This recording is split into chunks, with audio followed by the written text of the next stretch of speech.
to the quiet corners of the world, the forgotten hearths, and the unseen guardians who linger in the spaces between moments.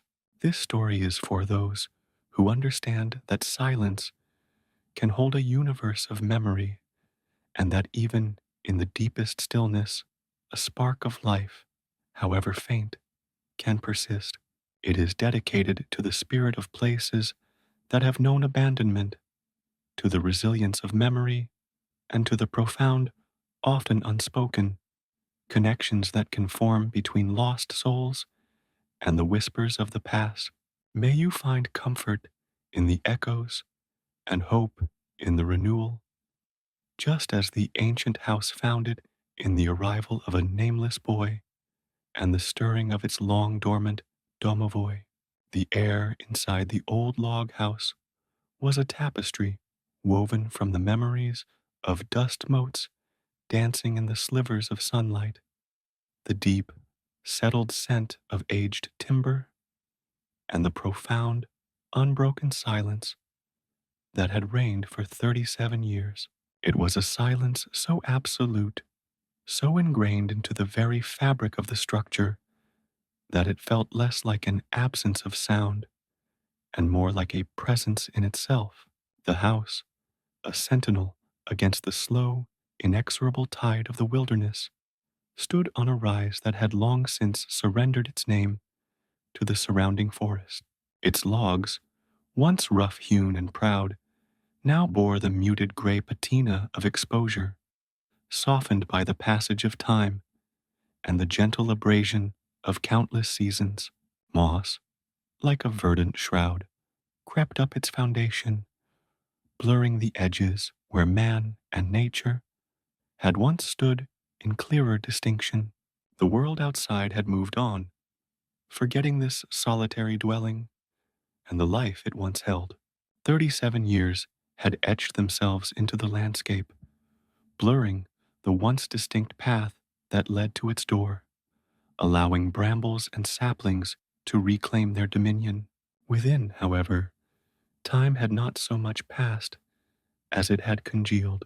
The stillness was not merely a lack of activity, but a state of being, a profound inertia that had settled over every surface, every object, like a gentle, insistent snowfall. The dust, a fine, pale powder, lay in thick, undisturbed layers on the rough planked floor, clinging to the legs of a sturdy, three-legged stool that sat askew by the cold hearth. It softened the sharp angles of forgotten furniture, transforming the mundane into spectral forms.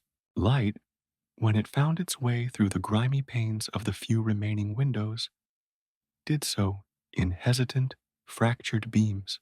These luminous shafts illuminated the suspended particles, turning them into a silent, ethereal dance, the only movement in a world otherwise frozen. The glass itself was a mosaic of dust and grime, distorting the vibrant greens and browns of the encroaching forest into muted, otherworldly hues. Each pane was a story of neglect, a testament to the slow erosion of care.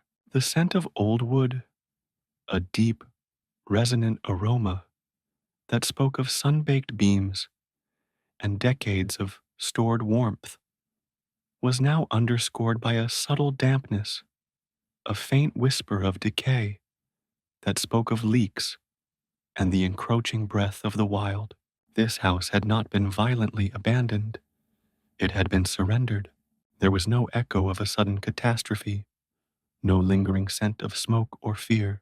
Instead, it was a story of a slow, almost imperceptible fading. The last laughter of a child had been 37 years ago, a sound that had once filled these rooms with a bright, irrepressible energy. Now, the absence of that sound was a palpable void, a hollow space that the silence had eagerly occupied. The house seemed to have made a conscious choice to withdraw, to retreat from the world, to become a vessel of forgotten time. It was a place that had actively sought oblivion, a dwelling that preferred the quiet company of its own memories to the unpredictable cacophony of the living. The rough-hewn walls, the sturdy beams overhead, the very planks of the floor, they all bore the indelible marks of time's quiet work. The stillness was not an empty void, but a densely packed reservoir of what had been. Every creak of the settling timbers, every sigh of the wind that found its way through minuscule cracks, was not a sound, but a memory articulating itself. The house was a relic, not just of timber and stone, but of a life that had once pulsed within its walls, now reduced to faint resonances. It stood, isolated and serene, a monument to the profound quiet that can descend when a place, and the spirits within it, decide to cease their participation in the world. The isolation was profound. No other dwellings dotted the landscape. No faint trails of human activity disturbed the natural progression of the forest. The house was an island, adrift in a sea of green, its only neighbors, the ancient trees and the creatures that called the wild their own. It was a place forgotten, not just by the people who had once inhabited it, but by the very passage of time itself. This deliberate neglect, this chosen anonymity, had infused the house with a unique aura, a sense of profound peace that bordered on melancholy.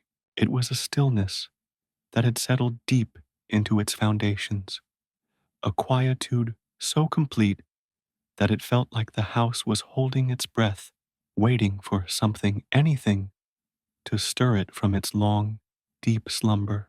Within the silent heart of this abandoned dwelling, behind the cavernous, soot-stained maw of the old hearth, resided a presence that had witnessed the slow surrender. For 37 years, this ancient entity, a Domovoi, had remained in quietude, a silent guardian of the dust and the memories. His existence was a testament to inertia, a passive observance of the house's slow, inevitable decay.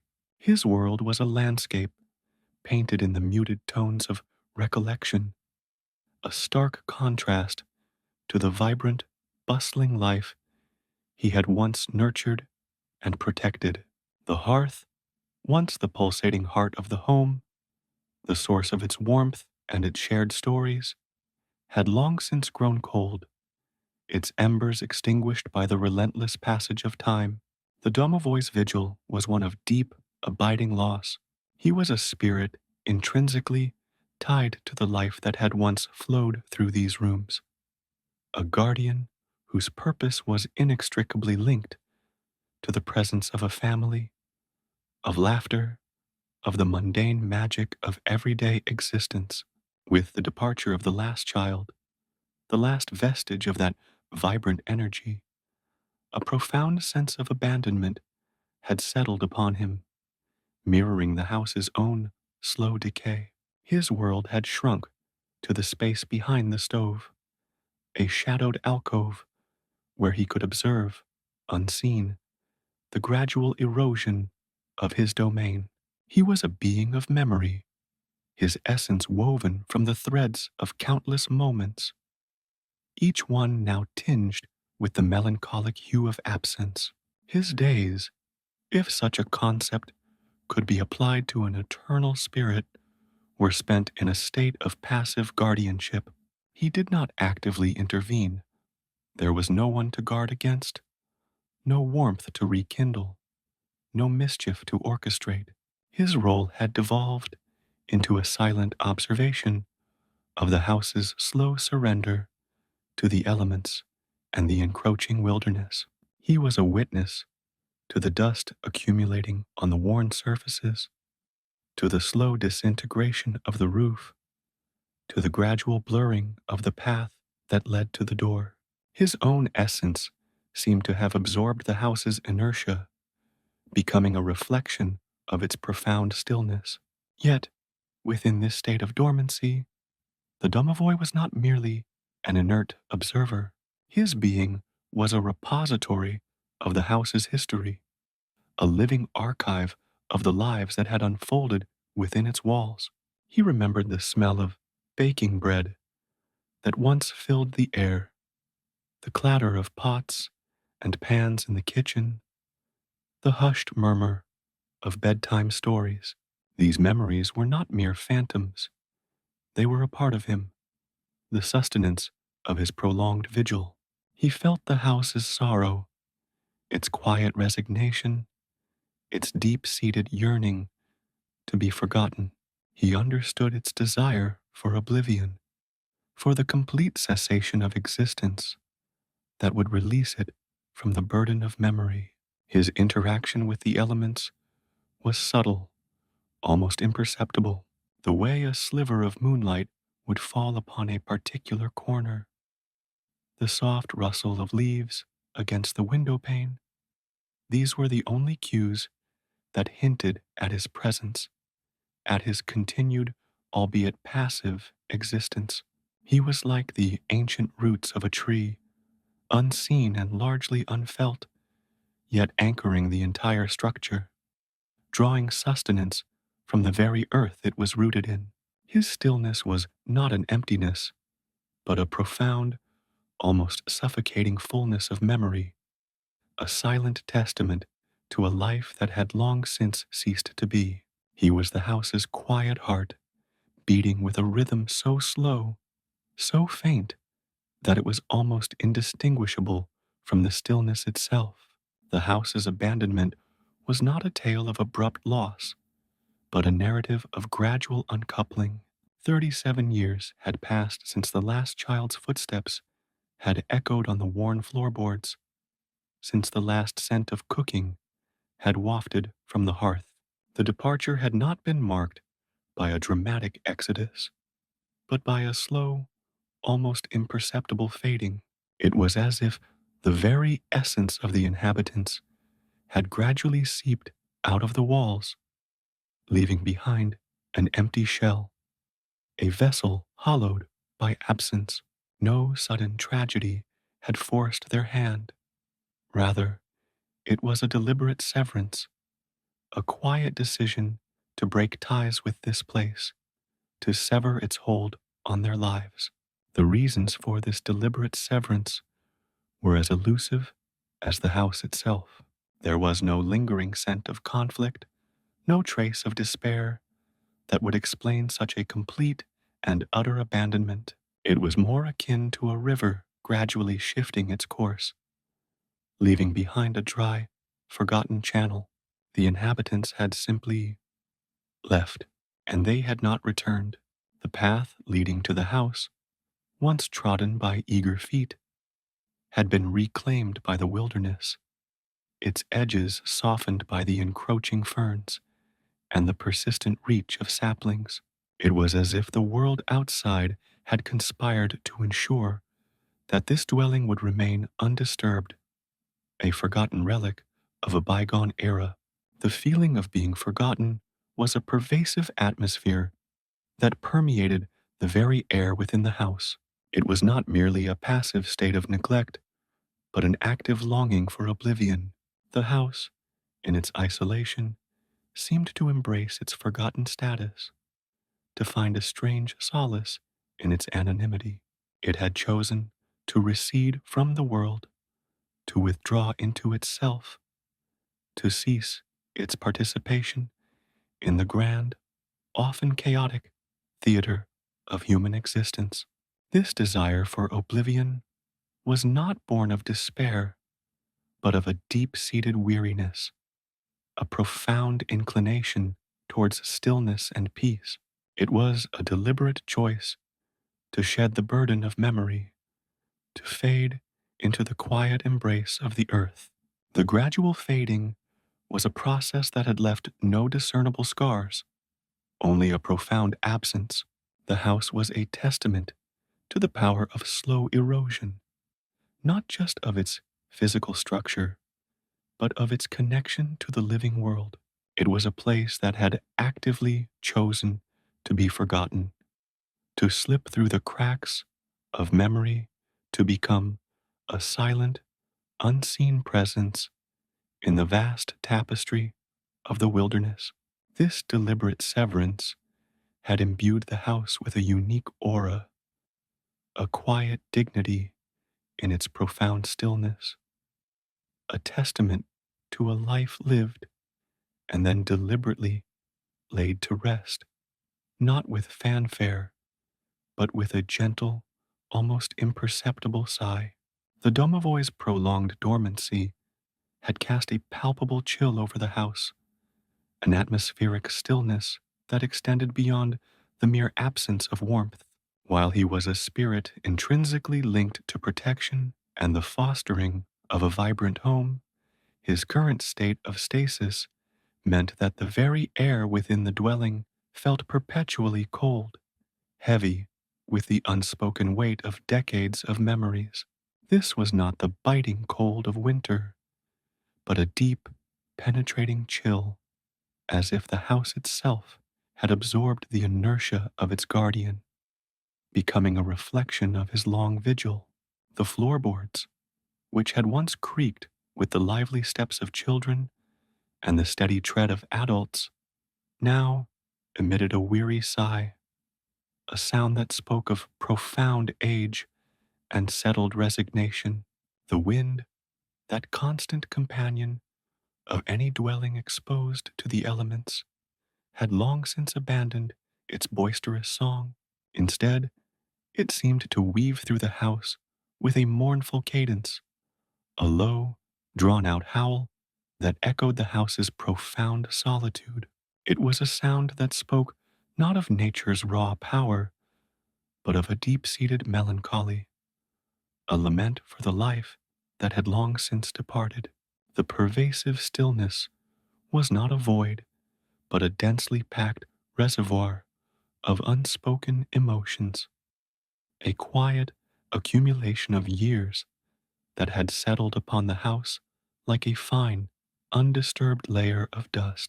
Every element of the dwelling seemed to have absorbed this prolonged inertia, contributing to an atmosphere that was both deeply serene and profoundly unsettling. The sensory experience of this enduring quiet was one of subtle yet pervasive unease. It was the kind of stillness that made one hyper aware of their own breathing, of the faint thumping of their own heart. The house itself seemed to have become a character in its own right, a sleeping giant stirring in its slumber, its very silence a form of communication. The air was thick, not with moisture or heat, but with the palpable presence of time held captive. It was a stillness that demanded attention, that drew the senses inward, forcing an acknowledgement of the profound quiet that had enveloped this old log dwelling for nearly 40 years. The creaking of the roof, the groaning of timbers under the weight of snow and wind had once been the house's constant chorus. Now, these sounds seemed to have softened, to have receded, as if the house itself was attempting to quiet its own lament. There was a subtle shift in the acoustics, a dampening of the sharper sounds, as if the very walls were absorbing the noise, muffling the external world to preserve its internal stillness. This dormancy was not merely a lack of activity, it was a state of suspended animation, a deliberate withdrawal from the ebb and flow of life. The house was a sleeping entity, its slumber so profound that it had begun to affect the very nature of sound within its walls, turning the world outside into a distant, muffled echo. The house seemed to be in a state of perpetual twilight, even in the brightest of days. The light that filtered through the grimy windows, as described, was fractured and diffused, casting long, deep shadows that seemed to possess a life of their own. These shadows, too, were imbued with the house's stillness, adding to the pervasive sense of dormancy. It was as if the very absence of life had created a new form of presence, a subtle manifestation of the house's deliberate withdrawal from the world. The floorboards, the walls, the furniture, all were coated in a fine layer of dust, a testament to the passage of time and the lack of human touch, a visual representation of the house's deep-seated desire to fade into oblivion, to become one with the quietude of the surrounding wilderness.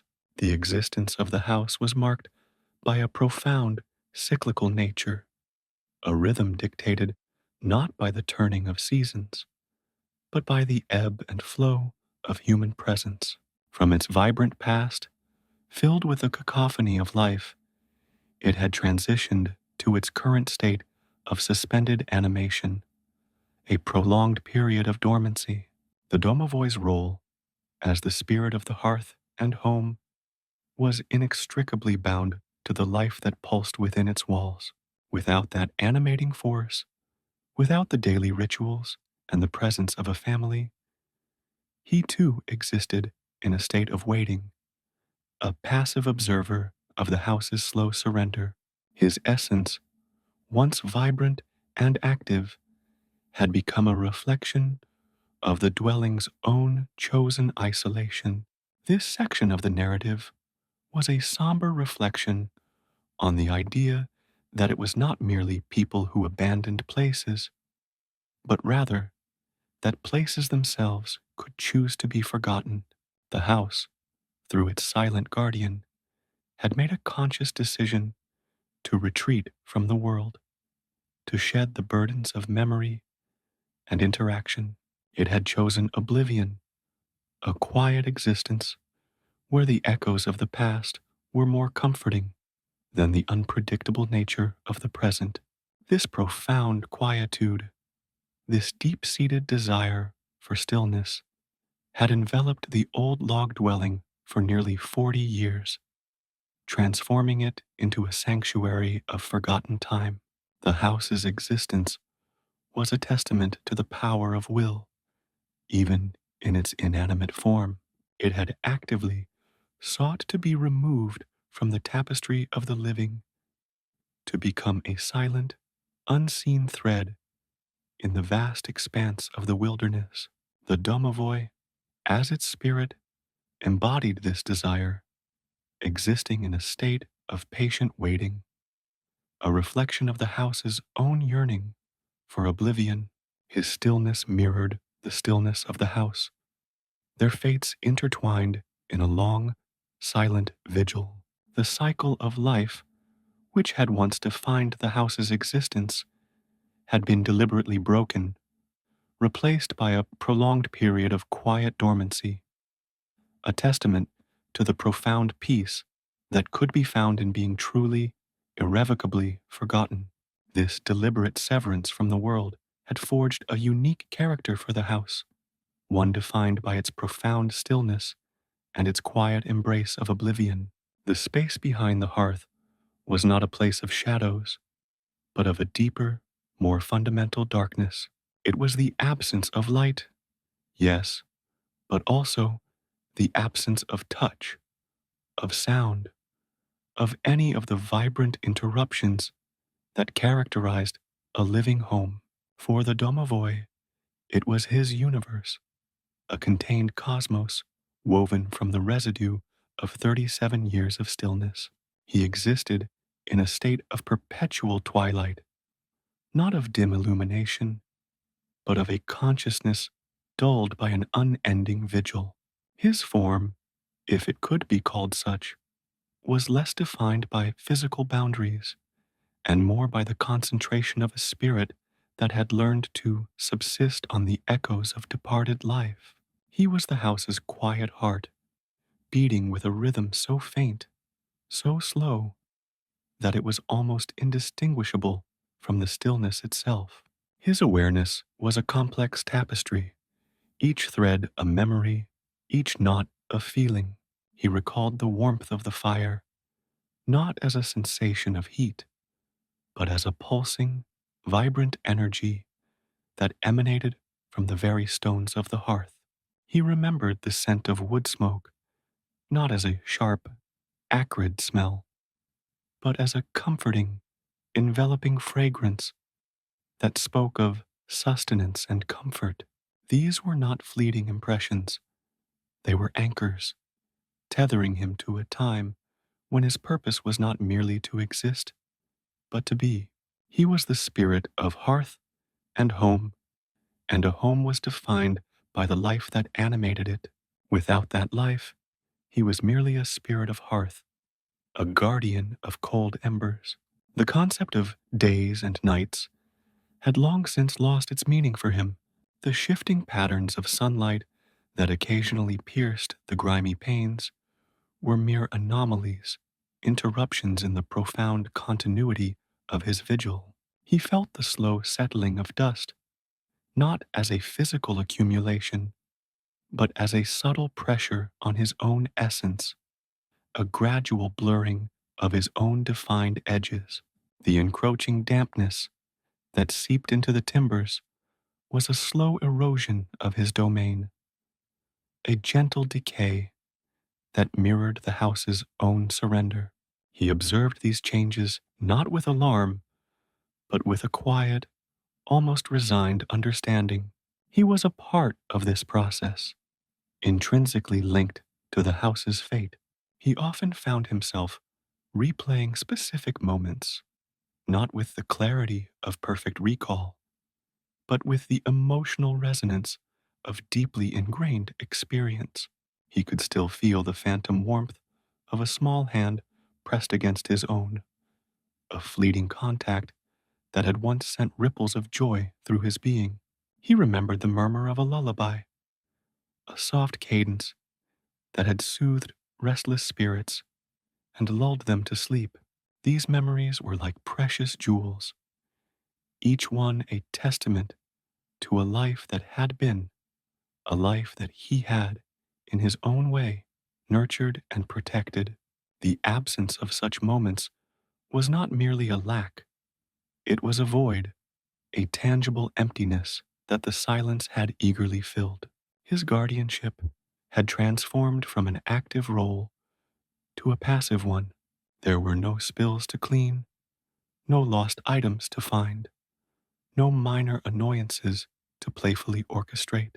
The children, whose laughter had once been the very music of his existence, were gone. The adults, with their steady rhythms of work and rest, had also departed. His world had shrunk to the confines of this silent dwelling, and his interactions with the outside world were limited to the subtle shifts in temperature, the whisper of the wind, and the slow, inexorable march of the encroaching wilderness. He was a sentinel in an abandoned fortress, his duty to observe the slow decay of his charge. He remembered the last child, a girl with eyes like the summer sky, and a spirit as bright as a freshly kindled flame. Her departure had been the final, crushing blow, the moment when the house's heart had truly begun to cease its beating. He had watched her go, a small figure shrinking against the vastness of the forest, and a profound sense of loss had settled upon him, a weight that had never lifted.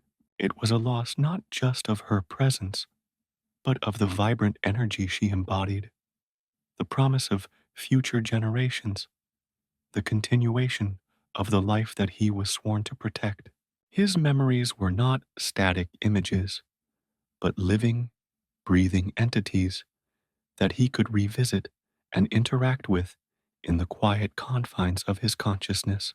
He would sometimes trace the path of a sunbeam as it traversed the floor, recalling the games played in those transient pools of light.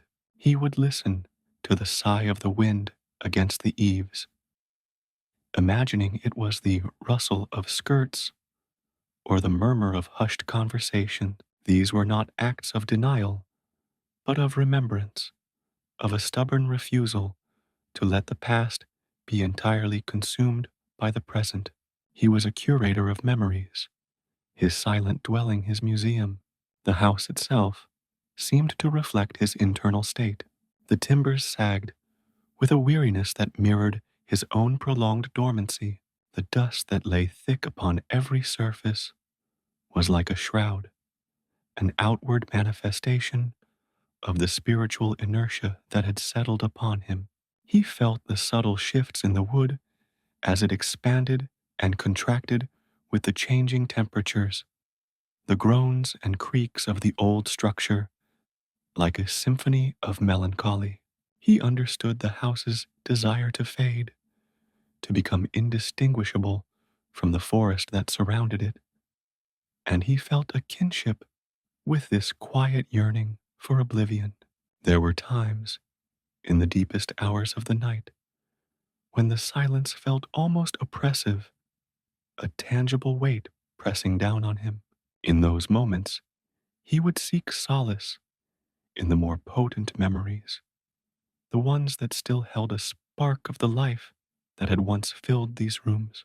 He would conjure the scent of baking bread, the sharp sweetness of apples in autumn, the earthy aroma of freshly turned soil brought in on muddy boots. These olfactory ghosts were his sustenance, a reminder of the vibrant sensory world that he once presided over. He was a being tied to the physical structure, his essence interwoven with the very fabric of the house. When a floorboard warped, he felt a subtle resistance in his own being. When a leak sprung in the roof, he felt a dampness seeping into his spirit. He was not merely an observer of the house's decline, he was a participant, his own existence inextricably linked to its slow, inevitable surrender. This intimate connection, however, also brought a profound sense of responsibility, a lingering duty, even in the absence of a living presence to protect. His passive guardianship also involved a subtle interaction with the elements. He could, for instance, influence the way the wind whispered through the cracks, making it sound more like a mournful sigh than a gusty howl. He could subtly shift the patterns of moonlight that fell across the floor, guiding them towards the most resonant memories.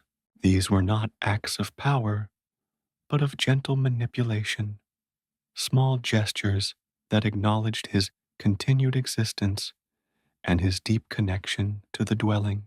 He was the house's quiet conscience, a whisper of its former life. He felt the weight of the years not as a burden, but as a transformation. His own spirit had adapted to the stillness, becoming less about immediate action and more about enduring presence.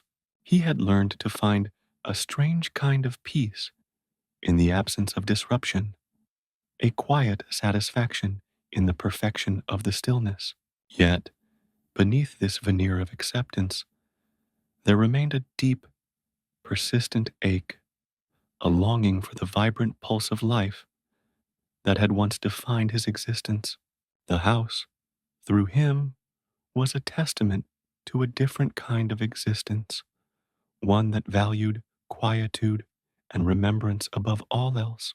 It was a sanctuary from the often frenetic pace of the outside world, a place where time had not just stopped, but had become a tangible entity, a part of the very air. The Domovoi, in his quiet corner behind the hearth, was the embodiment of this principle, a spirit of stillness in a world that seemed to have forgotten the value of it. He often wondered about the nature of his own existence. Was he a memory made manifest? A spirit bound by duty? Or a spirit that had simply found its truest form in the quietude? The questions themselves felt like a distant echo, a sound from a world that no longer concerned him. His purpose, he had come to accept, was simply to be, to witness, to remember. His vigil was his existence, and his existence was a testament to the enduring power of home. Even when that home was long abandoned, he could feel the house breathing, a slow, deep inhale, an exhale of settling timbers and shifting earth. It was a rhythm that had become as familiar to him as his own non existent heartbeat. He was intimately aware of every subtle change, every minor shift in its ancient structure. The encroaching moss was a caress, the creeping vines a gentle embrace. These were not violations, but affirmations of the house's natural state, its return to the embrace of the earth. And he, the Domovoi, was a part of this slow, inevitable transformation. His contemplation was a constant, a gentle hum beneath the surface of the profound silence. He would trace the patterns of the soot on the hearthstones, each mark a testament to a forgotten fire, a shared meal, a moment of warmth. He would listen to the drip of water from a minor leak in the ceiling, a solitary rhythm that punctuated the vast quietude. Each sound, each sensation was a thread in the intricate tapestry of his existence, a reminder of his unique and enduring role. He had witnessed the seasons turn for 37 years from his secluded vantage point. He had seen the relentless march of spring, the vibrant life of summer, the melancholic beauty of autumn, and the stark stillness of winter. Each cycle was a confirmation of the world's continued motion, a stark contrast to his own arrested state. He was a fixed point in a turning world, a guardian of a moment that had long since passed. The absence of human interaction had not diminished his spirit, but rather transformed it. He had become a being of pure memory, his essence distilled into the echoes of what had been. He was the guardian of forgotten moments, the keeper of silent stories. His vigilance was a testament to the enduring power of home, to the deep, unspoken connection between a dwelling and the spirit that inhabits it. And in the heart of that dwelling, behind the cold hearth, the Domovoi continued his quiet, unwavering vigil. His existence, though cloaked in stillness, was a profound declaration of remembrance. He was the silent heart of a forgotten home. The stillness, once a comforting blanket, had begun to feel like a shroud. 37 years. The number itself was a phantom ache, a whisper of time that had ceased to hold meaning in the way it once had for those who had lived and breathed within these walls. For the Domovoi, it was merely the duration of his vigil, the span since the last echo of a human voice had truly resonated, since the last flicker of vibrant life had animated the timbers and stones he knew as his very being. The house's abandonment was not a single, shattering event, but a slow exhale, a gradual release of its hold on the world. It had begun with the departure of the adults, their footsteps fading down the worn path towards a future that did not include this place. But it was the leaving of the final child, the one with eyes like the summer sky, that had truly marked the house's descent into profound silence. Her leaving was not a hasty flight from danger, nor a tearful farewell to beloved kin. It was an uncoupling, a deliberate, almost gentle severing of ties. She had been the last tendril connecting this dwelling to the pulsing rhythm of the outside world, and when she too had gone, the house had sighed, a subtle settling of its ancient bones, as if acknowledging the inevitable. The Domovoi, unseen and unheard, had felt the departure not as a physical loss, but as a further deepening of the quiet, a confirmation of his own solitary existence. He had watched her, a small figure against the vast canvas of the encroaching forest, her silhouette shrinking until it was swallowed by the trees. There was no sound of weeping, no cry of distress, only the rustle of leaves and the distant song of a lone bird. It was a departure devoid of drama, yet laden with an immense, unspoken finality. Following her departure, the seasons had continued their indifferent cycle. The snows had fallen and melted, the rains had come and gone, the sun had risen and set with its usual, unwavering regularity. Yet, for the house, and for the spirit bound to it, time had effectively stopped. The world outside moved on, its inhabitants forging new paths, building new lives, and slowly, inexorably, forgetting this place. The paths leading to the house, once trodden by hurried feet and leisurely strolls, had become overgrown, swallowed by the relentless green tide of nature.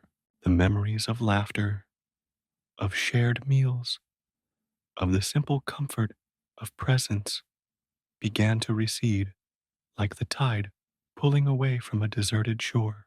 The house was not merely empty, it was being forgotten. This feeling of being forgotten was not a passive state, but an active, almost palpable presence.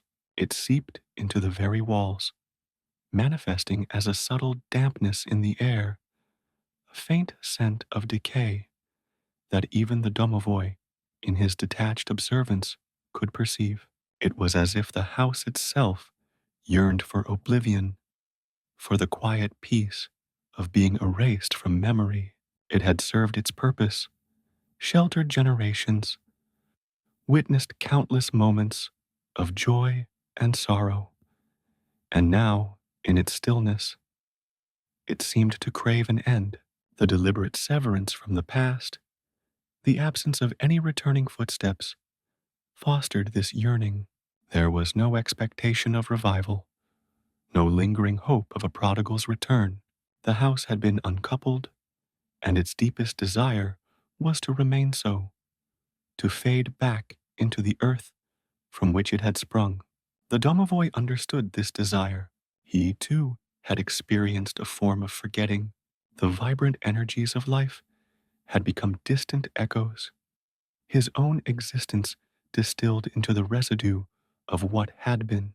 He was a guardian of absence, a keeper of a silence that had grown so profound it was almost a form of peace.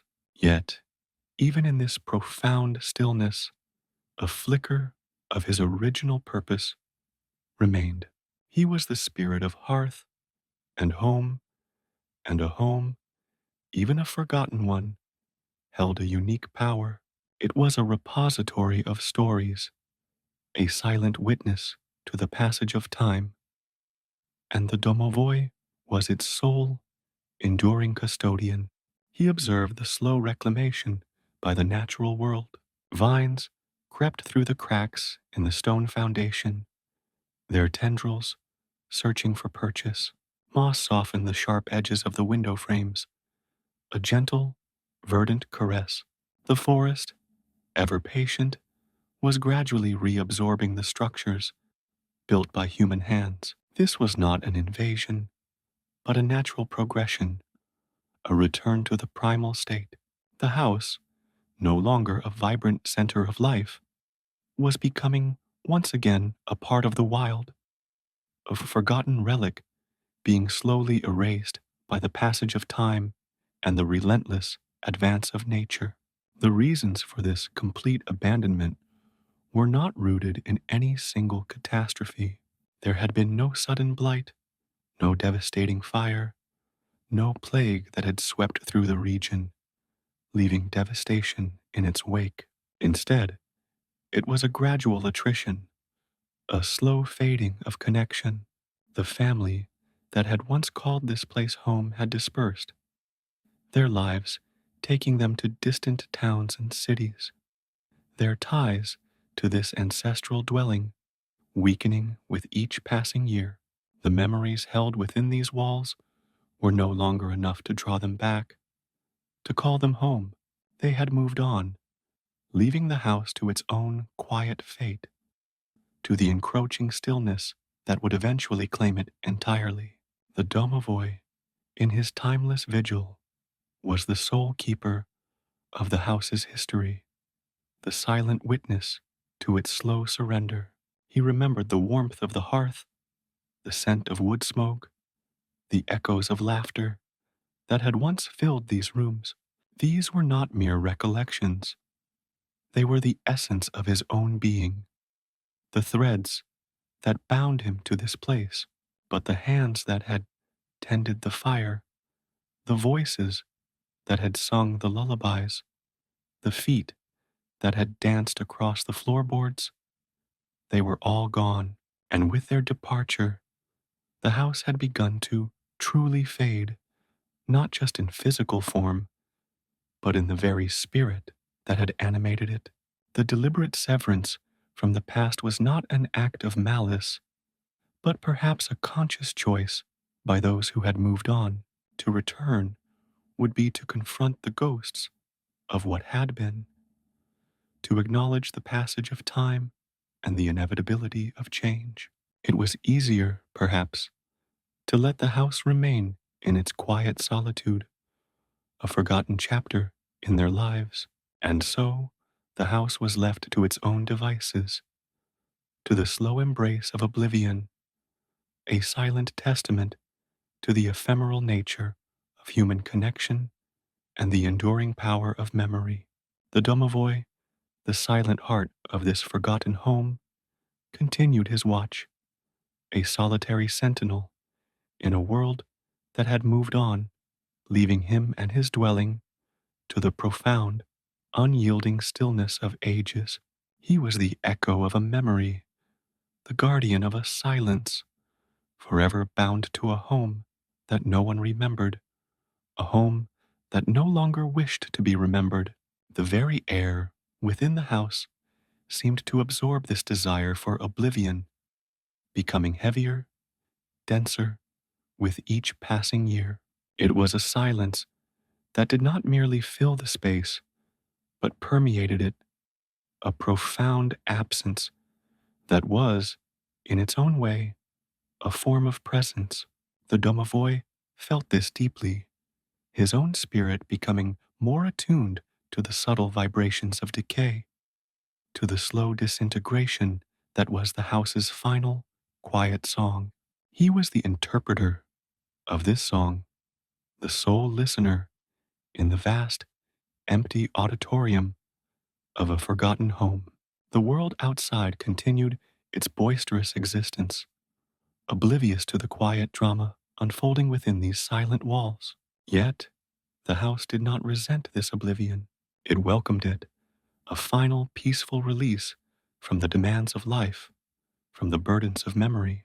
And the Domovoi, who had once been the animated spirit of this home, had become its silent custodian, a keeper of its fading light, a guardian of its descent into the profound, unyielding stillness of ages. His existence was now intertwined with the house's own gradual dissolution, a shared journey into the quiet embrace of the earth, a slow, deliberate fade into the forgotten corners of time. The house was not merely abandoned, it was gently, irrevocably released, and the Domovoi, its faithful guardian, remained to witness this final, quiet act of surrender. He was the soul of the house, and its soul yearned for the peace of being unremembered. The stillness had become a profound thing, a tangible presence that settled into the very marrow of the house. It was more than just the absence of human voices or the quiet hum of daily life. It was a pervasive chill, a deep-seated cold that the Domovoi, in his own quiescent state, could not wholly dispel. His essence, once a radiant hearth, had dimmed to a smoldering ember, a residual warmth that offered little comfort against the encroaching inertia. The house, through him, felt this dormancy acutely. The air within its walls was no longer merely still. It was heavy, thick with the unspoken weight of memories and the damp breath of forgotten years. Each exhaled sigh of the domovoi, though imperceptible to any living ear, resonated through the timbers, a mournful cadence that mimicked the wind's desultory whisper through broken panes.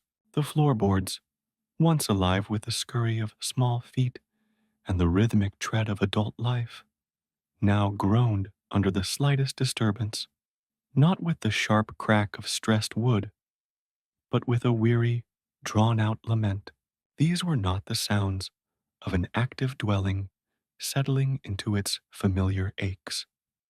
They were the groans of a slumbering giant, a leviathan of wood and stone stirring fitfully in a sleep that had lasted too long. The domovoi, intimately connected to every grain and joist, felt each creak as if it were a pain in his own spectral limbs.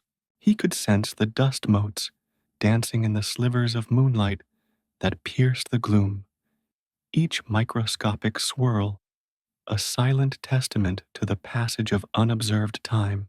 He perceived the house not as a collection of inanimate materials, but as a vast, slumbering organism. Its pulse slowed to a near imperceptible beat. The hearth, the heart of any home, was a cold, cavernous maw, its ashes long since turned to dust. Even the faint luminescence that had once been the outward manifestation of his protective aura had receded, leaving the corners of the rooms shrouded in an even deeper, more absolute darkness. This darkness was not merely an absence of light, it was a presence in itself, a velvet cloak woven from the threads of neglect and the slow decay of all that was once cherished.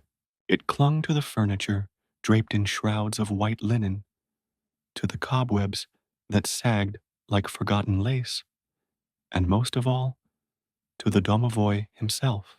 The wind, a constant visitor, no longer carried the cheerful whistle of a playful spirit or the robust song of a storm about to break. Instead, it seeped through unseen crevices, a thin, reedy moan that spoke of loneliness and desolation.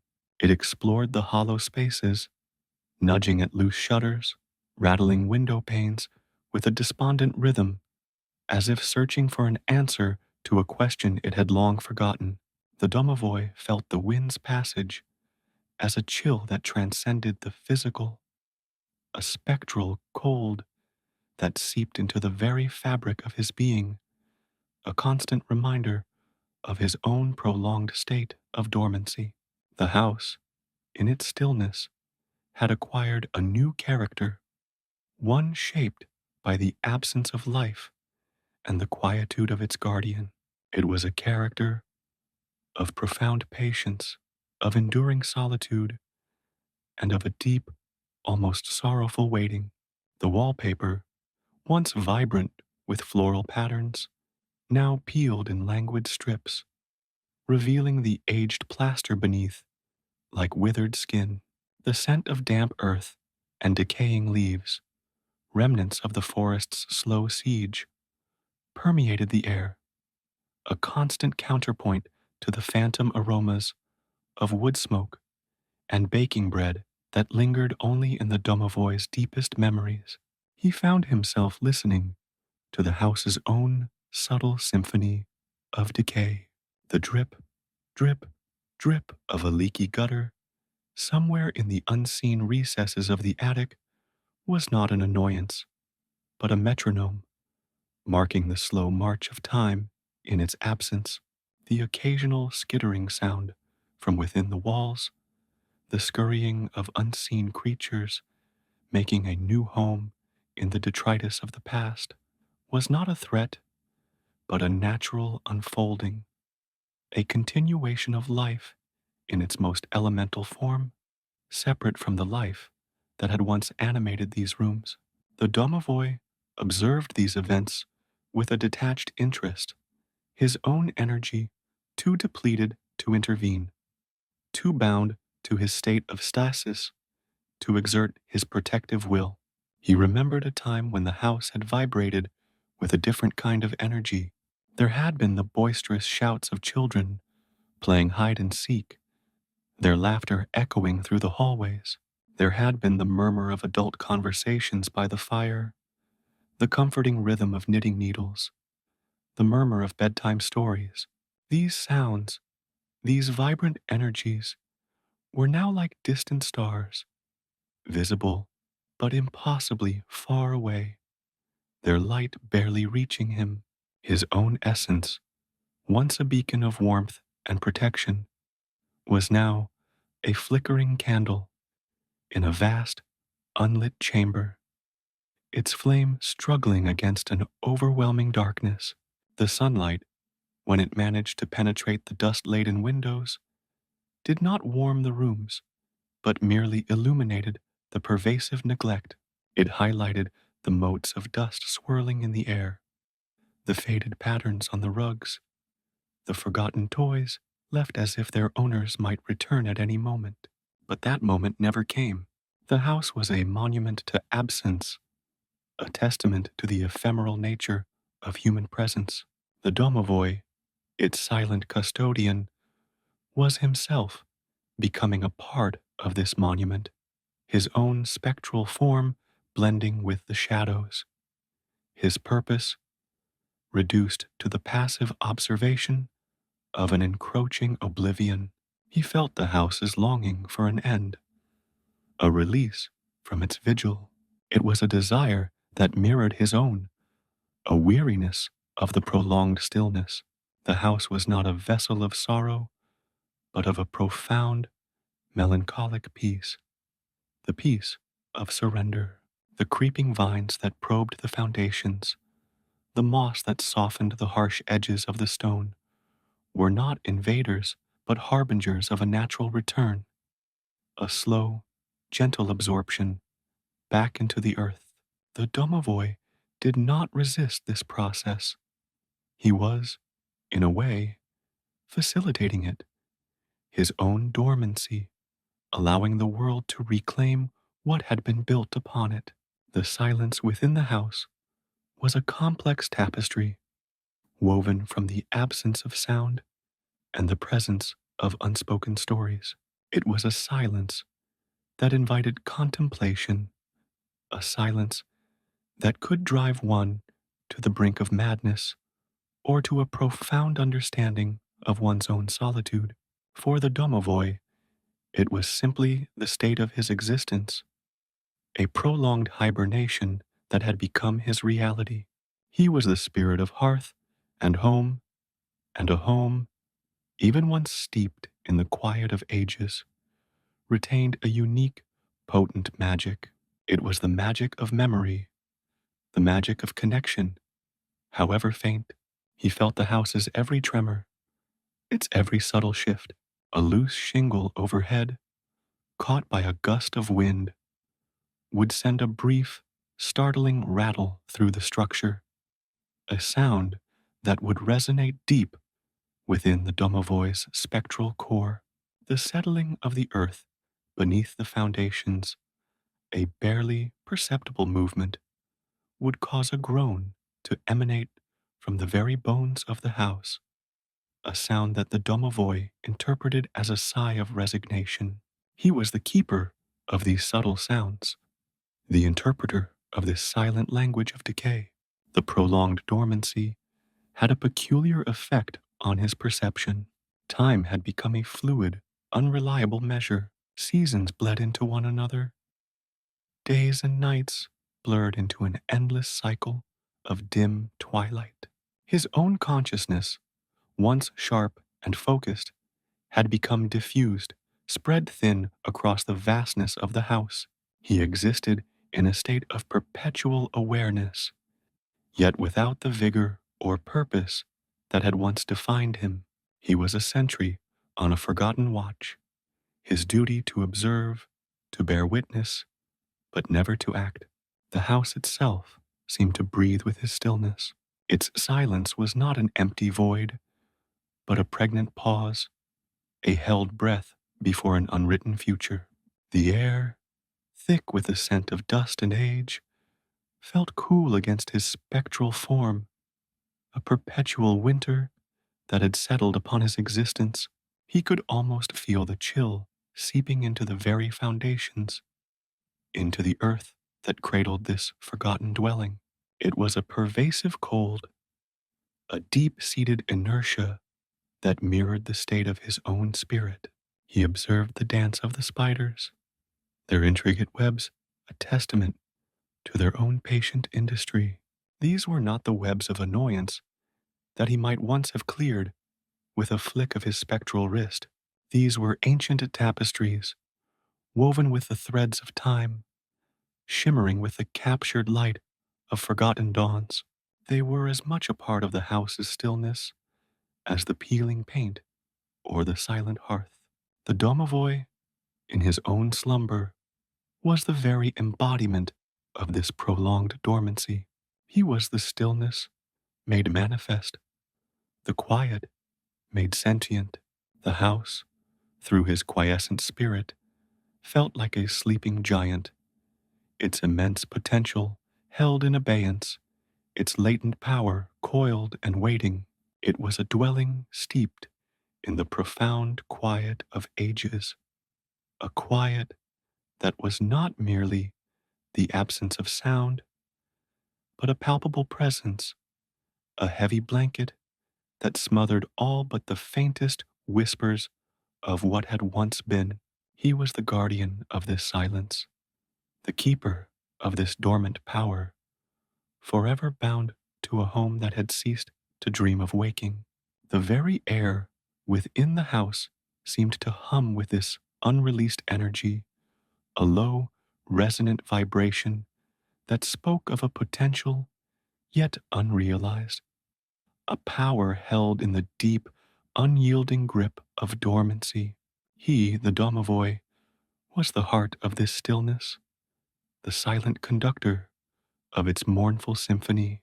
The house, much like any ancient entity, existed in a perpetual ebb and flow, a rhythm dictated by the presence or absence of life. Its timbers, its very soul, had known the thrum of vibrant existence, the boisterous symphony of a family's daily life. Children's laughter had once been the sunbeams that danced across its floors, their games the very breath that stirred its stillness. The Domovoi, intrinsically linked to this lifeblood, had thrived then, his essence a warm emanation of the hearth, his purpose as clear and unwavering as the sunrise. He had been the silent orchestrator of comfort, the unseen guardian ensuring the smooth unfolding of domestic peace. But then, as it always did, the cycle had turned. The laughter had faded, the footsteps had grown fewer, and the hearth, once the heart of the home, had gradually, inexorably, grown cold. Now, the dwelling found itself in a prolonged state of suspended animation, a deep slumber that had lasted for decades. This was not merely a period of quiet, but a deliberate withdrawal, a conscious decision, perhaps made by the house itself, to be forgotten. It was as if the very wood and stone had grown weary of the world's relentless pace, its constant demands, and had chosen to retreat into a profound, self-imposed solitude. The Domovoi, bound by ancient pacts to this specific place, shared in this stillness, his own vital energy mirroring the house's dormancy. He was a reflection of its state, an echo of its withdrawal. Without the animating spark of human presence, his own light had dimmed, his form becoming more ephemeral, his connection to the tangible world attenuated.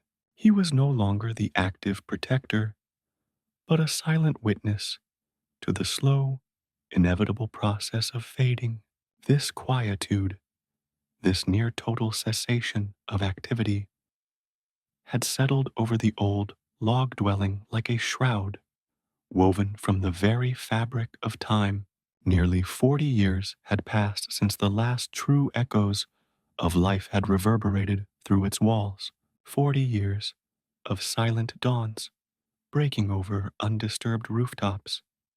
40 years of sunsets painting the dust-laden windows with hues of ochre and rose, hues that no living eye within the house had truly beheld.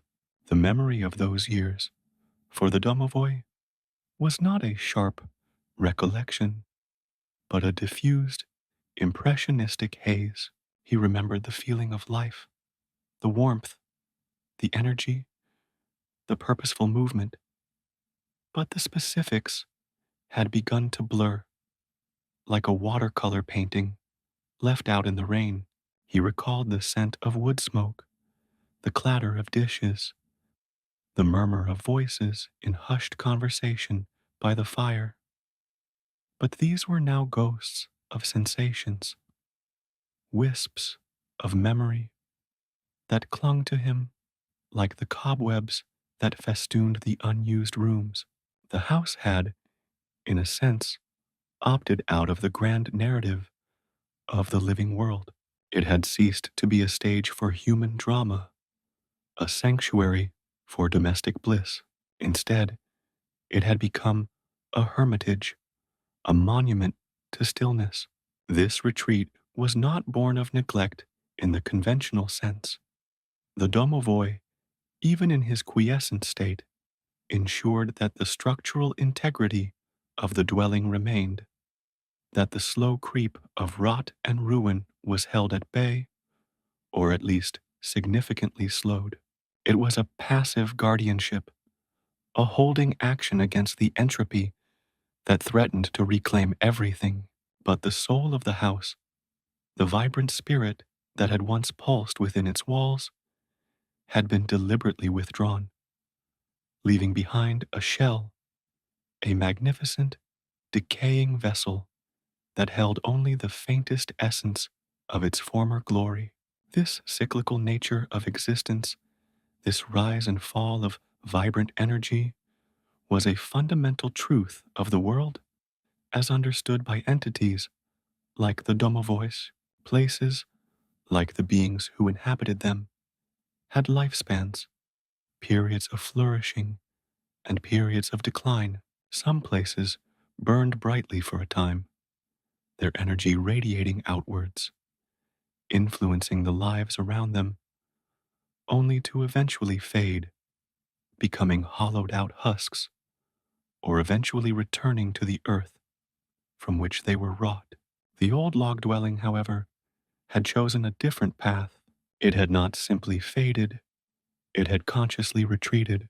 It had gathered its essence, its memories, its very spirit, and had drawn them inwards, becoming a self-contained world, a pocket of stillness in the bustling expanse of the living.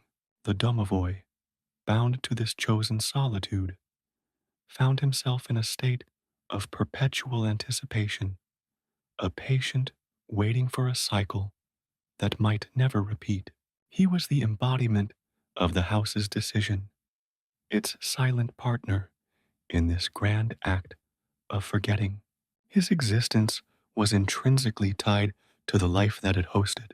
Without that animating force, he too entered a phase of dormancy, his own powers lying in abeyance, his purpose temporarily suspended.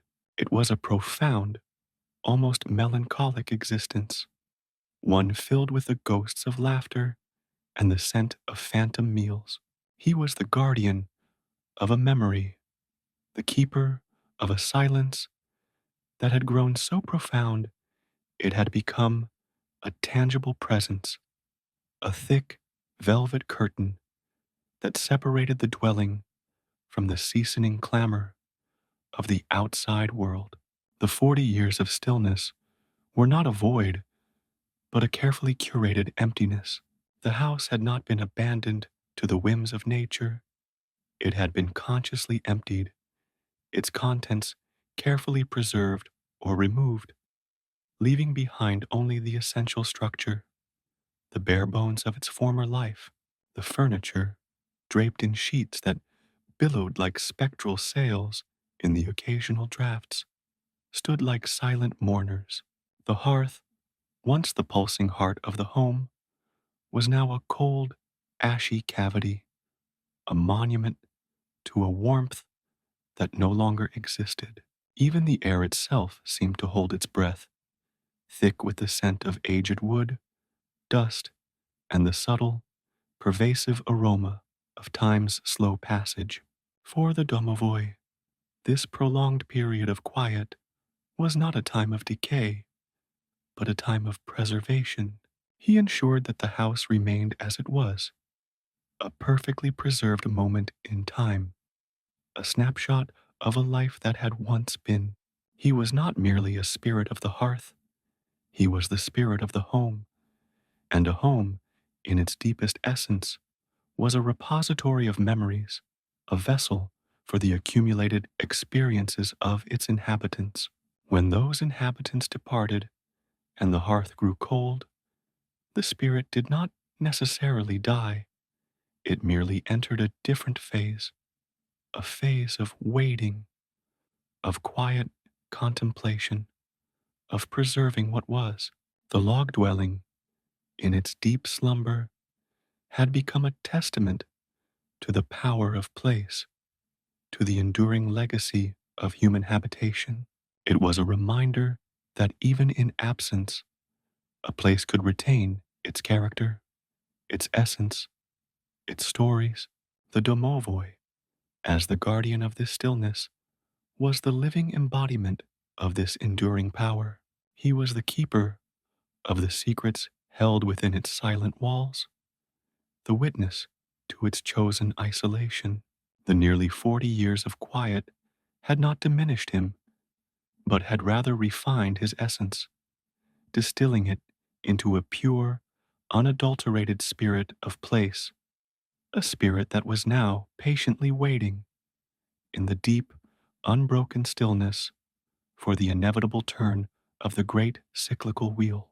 He was the silent heart of a sleeping giant, forever bound to the quietude it had so deliberately embraced. The very atmosphere within the house seemed to hum with this unreleased energy, a low, resonant vibration that spoke of a potential yet unrealized, a power held in the deep, unyielding grip of dormancy. He, the Domovoi, was the heart of this stillness, the silent conductor of its mournful symphony. The stillness that had draped itself over the old dwelling for nearly 40 years was an ancient, settled thing. It was the quiet of ages, the profound hush that follows epochs of fervent activity, a silence so absolute it seemed to absorb even the faintest whisper of the wind. The Domovoi, an intrinsic part of this hushed existence, had grown accustomed to it, his own spectral form as insubstantial as the motes of dust dancing in the infrequent sunbeams. He was the guardian of an unbroken peace, the silent witness to the slow, relentless march of time against decaying wood and fading memories. His vigil was one of patience, a deep, unwavering commitment to the slumber of the house, a slumber he himself shared.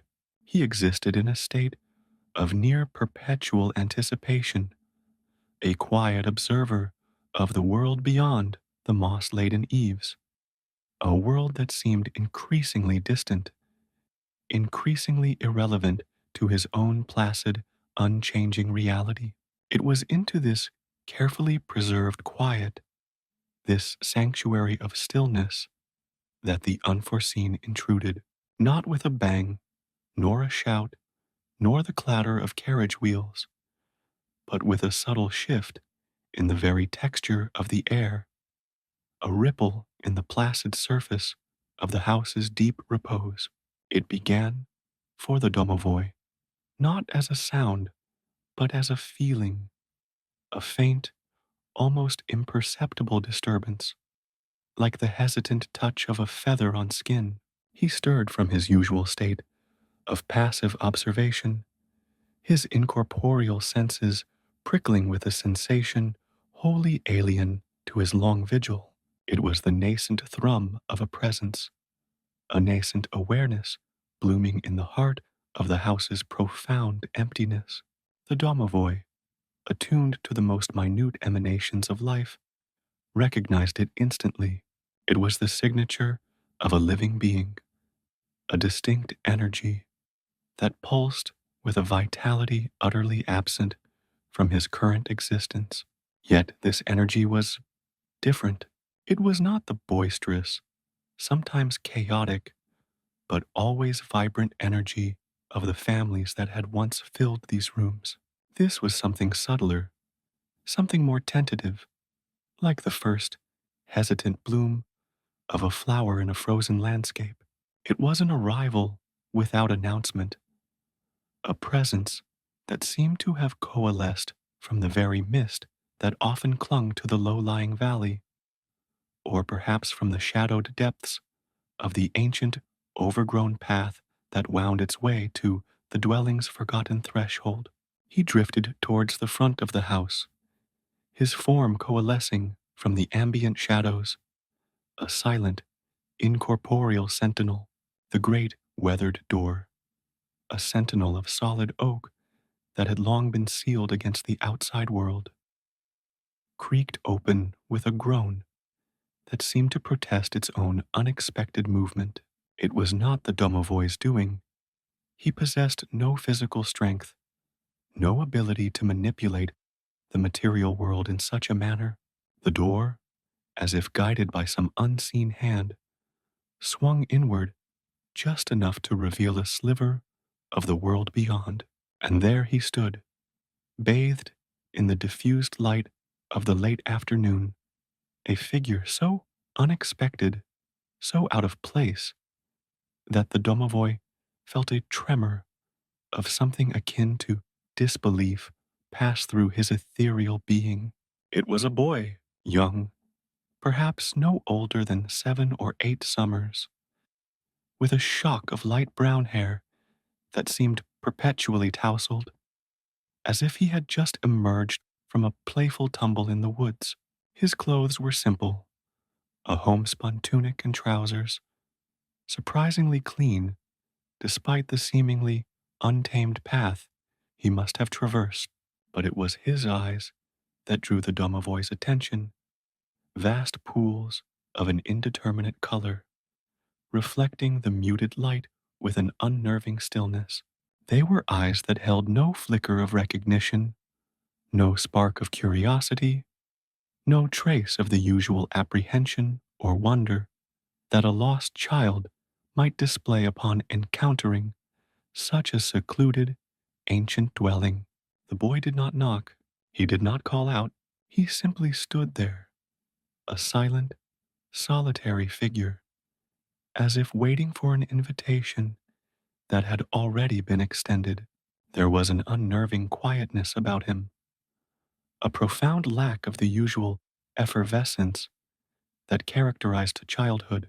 His presence was marked by an almost unnerving lack of memory, as if he had been born into existence only moments before, with no past, no history, no context for his own being.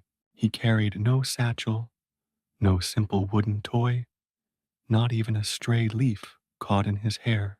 He was a tabula rasa, an empty vessel, his identity as erased as the chalk marks on a long-vanished blackboard.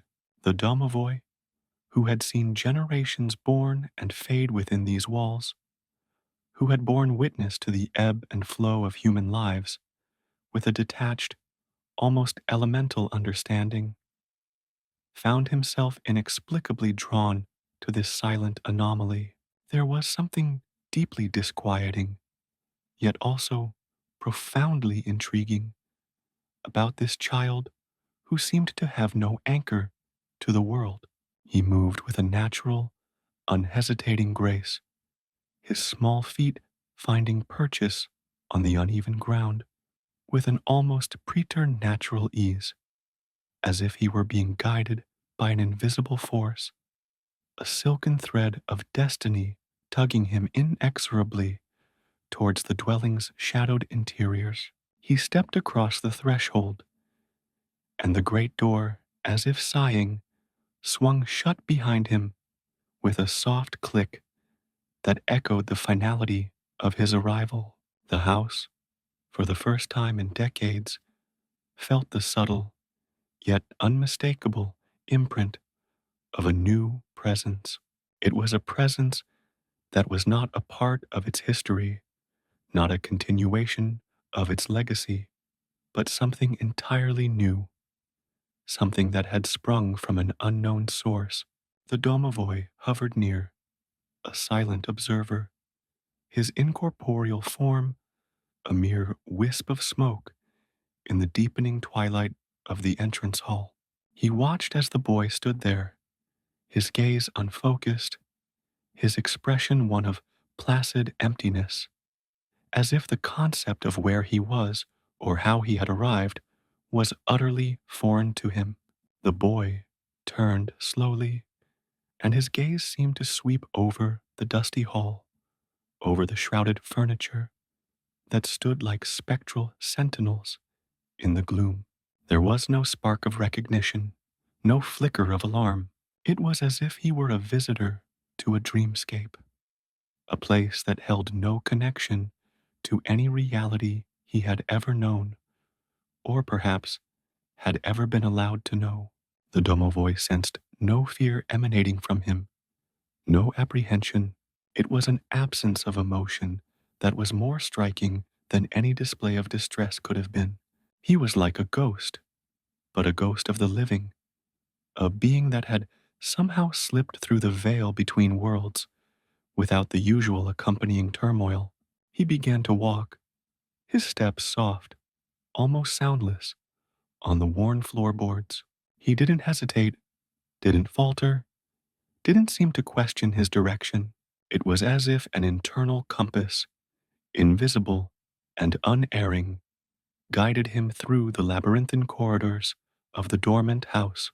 He drifted past the grand staircase, its banister worn smooth by countless hands, its steps silent under his weightless passage. He moved with an innate familiarity, as if he had walked these halls before, though the Domovoi, who remembered every footfall that had ever graced these floors, knew this was impossible. Yet, there was an undeniable sense of belonging in his movements, a quiet assurance that belied his apparent lack of memory. The Domovoi followed, a shadow of a shadow, his awareness focused entirely on this inexplicable interloper. He had always been the sole guardian of this quiet domain, his existence intrinsically tied to the house's deep slumber. The arrival of this child was a disruption of the most profound kind, a single, vibrant thread woven into the tapestry of his long, unbroken stillness. He found himself wondering, with a curiosity that had lain dormant for decades, about the origin of this boy. Had he been lost in the woods? Had he stumbled upon the house by accident? Or was his arrival something more intentional? The lack of any discernible memory of any connection to the outside world suggested a deliberate creation, a being brought forth from nothingness. As the boy continued his silent exploration, he paused before the great hearth in the main living area. It was a cavernous space, its stone cold and empty, its purpose long since usurped by the encroaching silence. The Domovoi remembered the crackling flames that had once danced within its embrace, the warmth that had radiated outwards, filling the room with a comforting glow. He remembered the faces that had gathered there, the stories that had been told, the laughter that had echoed in the rafters. Now, only dust and a profound, echoing emptiness remained. The boy reached out a small hand, his fingers hovering inches above the cold ashes. He made no sound, no gesture of touching, but the domovoi could feel a subtle shift in the air around him, a faint emanation of something akin to searching. It was as if he were trying to conjure the warmth, to coax a memory of fire from the inanimate stone. The domovoi felt a strange resonance with this action, a flicker of shared experience. He, too, remembered the warmth, the life, the pulse of the hearth. He, too, felt the profound absence. The boy's fingers traced an invisible pattern in the air above the hearth, a delicate, intricate design that the domovoi could not quite decipher. And then, a faint, almost imperceptible shimmer seemed to emanate from the boy's hand, a fleeting luminescence that brushed against the cold stone. It was not enough to rekindle the fire, not even close, but it was a sign, a testament to some nascent, untrained power that resided within him. It was a power that the domovoi, in his long existence as a spirit of hearth and home, recognized, albeit in a form he had never encountered before. He considered revealing himself, making his presence known to the boy, but a sense of caution, a primal instinct to observe before acting, held him back. This child was an enigma, a puzzle that had abruptly materialized in the quiet solitude of his domain. He needed to understand the nature of this presence, its purpose, before engaging with it directly. The house itself seemed to hold its breath, its ancient timbers humming with a subtle anticipation, a silent curiosity that mirrored the domovoi's own. The boy, apparently satisfied with his silent communion with the hearth, moved on. He drifted through the house, his passage a quiet ballet of unbidden exploration. He peered into rooms that had been sealed for decades, his gaze seeming to penetrate the layers of dust and time. He paused before a forgotten rocking horse, its paint chipped and faded, its runners still. He reached out, not to touch, but to simply observe, as if cataloging its existence without needing to interact. The domovoi watched, a silent witness to this unique, unburdened interaction with the past. What struck the domovoi most profoundly was the boy's complete lack of attachment. There was no sense of ownership, no flicker of nostalgia, no evident desire to reclaim or possess. He was like a phantom himself, moving through the echoes of a life that was not his own, yet without any discernible connection to it. He seemed to absorb the essence of the house, not as an inheritor, but as a passive recipient, an empty vessel being filled by the ambient atmosphere of its history. The domovoi wondered if the boy's blank slate was intentional. Was he a child sent to reclaim the house, his memory deliberately erased to ensure a fresh start, unburdened by the past? Or was he something else entirely, a spirit of the wild, a creature of the mist and shadows that had found its way to this forgotten place, drawn by the very stillness that the domovoi so diligently maintained? The house, he sensed, had accepted him, had opened its doors to him as if he were an expected, if long awaited guest. The very air seemed to welcome him, the shadows receding slightly, to accommodate his presence. As dusk began to deepen, casting long spectral fingers of shadow across the floorboards, the boy found his way to the master bedroom. It was a room preserved in time, the heavy velvet curtains still drawn, the four-poster bed still made, though its linens were now brittle with age. A faint scent of lavender, a ghost of a forgotten perfume, still clung to the air. The boy stood at the foot of the bed, his gaze fixed on the pale, dusty sheets. He raised his hand again, and this time the domovoi felt a stronger emanation, a concentrated burst of that strange, searching energy. It was as if the boy were trying to pull something from the very fabric of the room to summon a memory, a presence that had long since departed.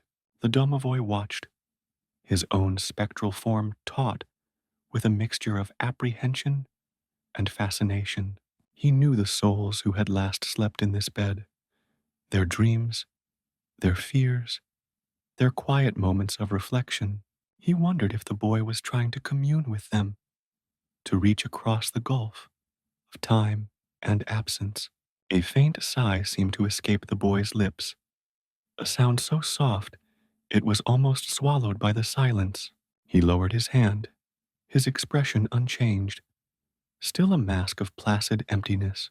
It was clear that whatever he was seeking, whatever memory he was attempting to stir, remained elusive. The house held its secrets tightly, its history a book that only parts of itself were willing to reveal. The domovoi felt a strange pang, a sensation akin to longing, stir within his incorporeal being. He, too, was a keeper of memories, a guardian of the past. He understood the pull of what had been, the lingering essence of lives lived. But his existence was defined by the house's stillness, by its deliberate withdrawal from the vibrant currents of the living world. This boy, however, was a spark, a flicker of that vibrant current, inexplicably present in this realm of shadows. He realized, with a growing sense of certainty, that the boy's arrival was not an accident. The house had not simply allowed him to enter. It had, in its own silent, ancient way, drawn him in. It was as if the long slumber had created a vacuum, a yearning for a presence that could fill the void, a life that could once again animate its dormant spirit. And this boy, with his erased past and his unblinking gaze, was the perfect vessel for such a purpose. He was an unwritten story, a blank page upon which the house could, perhaps, begin to write anew. The domovoi, for the first time in 40 years, felt a tremor of anticipation that was not born of passive waiting, but of a nascent sense of purpose. This uninvited guest, this silent, memoryless child, had irrevocably altered the quietude of his existence. He was no longer merely the guardian of a sleeping house. He was now the observer of a potential awakening, a witness to a mystery that had just begun to unfold within the threshold of the forgotten dwelling. The shadow that had fallen upon the house was not one of decay, but one of a new beginning, a beginning heralded by the silent arrival of a boy who seemed to have no past and thus an entirely open future. The boy moved through the house like a whisper of wind through dry leaves. He had no destination, no objective, only an inexorable pull towards the unspoken heart of the dwelling. The domovoi, a silent, spectral shadow, clinging to the edges of his awareness, observed this aimless wandering with a growing, almost unsettling curiosity. He had seen children before, boisterous and inquisitive, their minds brimming with the simple joys and anxieties of their young lives. But this child was different. There was a profound stillness about him, a placid emptiness that seemed to emanate from his very core. It was in the quiet of the grand parlor, where shafts of dust-laden sunlight struggled to penetrate the thick velvet draperies, that the domovoi first sensed the true depth of the boy's affliction. The boy stood before a large, ornate mirror, its silvered surface clouded with decades of neglect. His reflection stared back, a pale, uncomprehending image. He tilted his head, his brow furrowed, not in confusion, but in a blank attempt to process what he saw.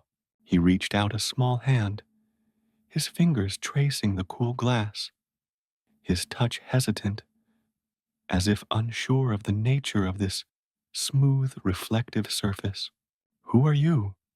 the domovoi could have asked, but the words remained trapped within his incorporeal throat. What would be the point? The boy's eyes, when they met his own spectral presence in the mirror's depths, held no spark of recognition, no flicker of understanding. They were like pools of deep, clear water, reflecting the ancient, unburdened awareness of the house itself, but offering no glimpse into a personal history, no hint of a name. The boy's expression was a study in serene unknowing. It wasn't the vacant stare of someone lost, nor the fearful gaze of a child in a strange place. It was something far more profound, a void where memories should have been. He turned away from the mirror, his gaze sweeping across the room, landing on a faded portrait hanging above the mantelpiece. It depicted a stern-faced woman, her eyes sharp and knowing. The boy stared at it for a long moment, his head cocked, as if searching for a clue, a connection, a whisper of familiarity. But nothing came. The past, held captive within the oils and canvas, remained locked away from him. This lack of a name, the domovoi mused, was a peculiar sort of emptiness. He, the domovoi, was intrinsically linked to this house, his identity woven into its very fabric. He remembered every resident, every event, every whispered secret that had ever transpired within these walls. But this child was a blank page. He was an unwritten story, a melody without a composer, a vessel adrift without an anchor. The void where his name should have been was a gaping chasm, a silence that the domovoi found both disturbing and strangely compelling. The boy's interactions with the house were a paradox. He moved through its dusty rooms with an uncanny familiarity, his small feet finding the worn floorboards with a soft, unhesitating tread. He navigated the creaking stairs and the shadowed corridors as if he had known them his entire life. He would pause before objects, a grandfather clock frozen at 3:10, a child's rocking chair draped with cobwebs, a stack of yellowed letters tied with ribbon, and his gaze would linger, not with the curiosity of a stranger, but with a quiet, almost melancholic recognition. Yet, when the domovoi subtly nudged a loose floorboard or shifted a veil of dust, the boy showed no surprise, no reaction that suggested he was aware of anything beyond his own internal, unremembered world. It was as if his consciousness was a separate entity, moving through the physical space of the house, but not truly interacting with it in a way that would register as new information. He was a ghost, walking among the remnants of lives, yet he was undeniably alive. The domovoi, who had existed as a silent guardian for so long, felt a stirring within him, a faint echo of the sentience he had once possessed more fully. This boy was a disruption, a ripple in the stagnant pool of his existence, and he found himself drawn to unraveling the mystery of this silent, nameless guest. He followed the boy into what had once been a nursery. The room was filled with the ghosts of childhood: a dusty crib, a wooden horse with one missing eye, a collection of faded picture books scattered across the floor. The boy stood in the center of the room, his eyes wide, not with fear, but with a profound sense of displacement.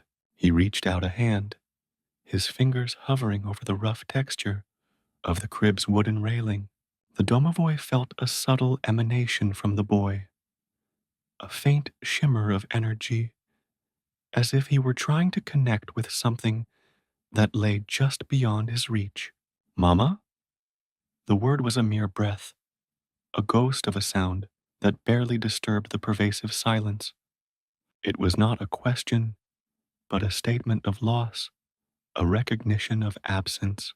The boy's eyes, still reflecting that ancient, unburdened awareness, seemed to search the empty corners of the room, as if expecting a maternal figure to materialize from the shadows. The Domovoi felt a pang of something akin to pity. He remembered the warmth of a mother's embrace, the gentle lullabies sung in this very room.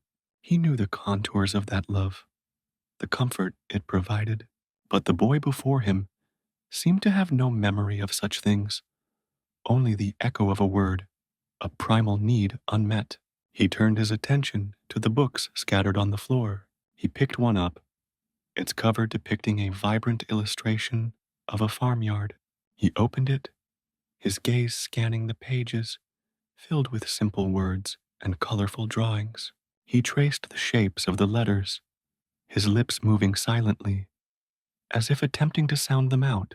Yet, the Domovoi sensed no comprehension, no dawning understanding. It was like watching a bird trying to sing a song it had never heard, a futile but strangely beautiful attempt to grasp at something just beyond its reach. The boy's eyes were indeed like deep pools, not just reflecting the world, but holding a vast, unknowable expanse within them. They were eyes that had seen much, or perhaps had seen nothing at all. They held a strange, ageless quality, as if they belonged to someone who had existed for centuries, yet had been born only moments ago.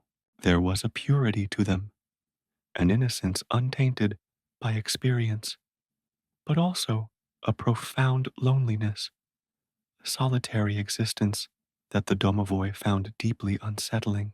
He watched as the boy moved to the window, his small hands pressing against the grimy pane.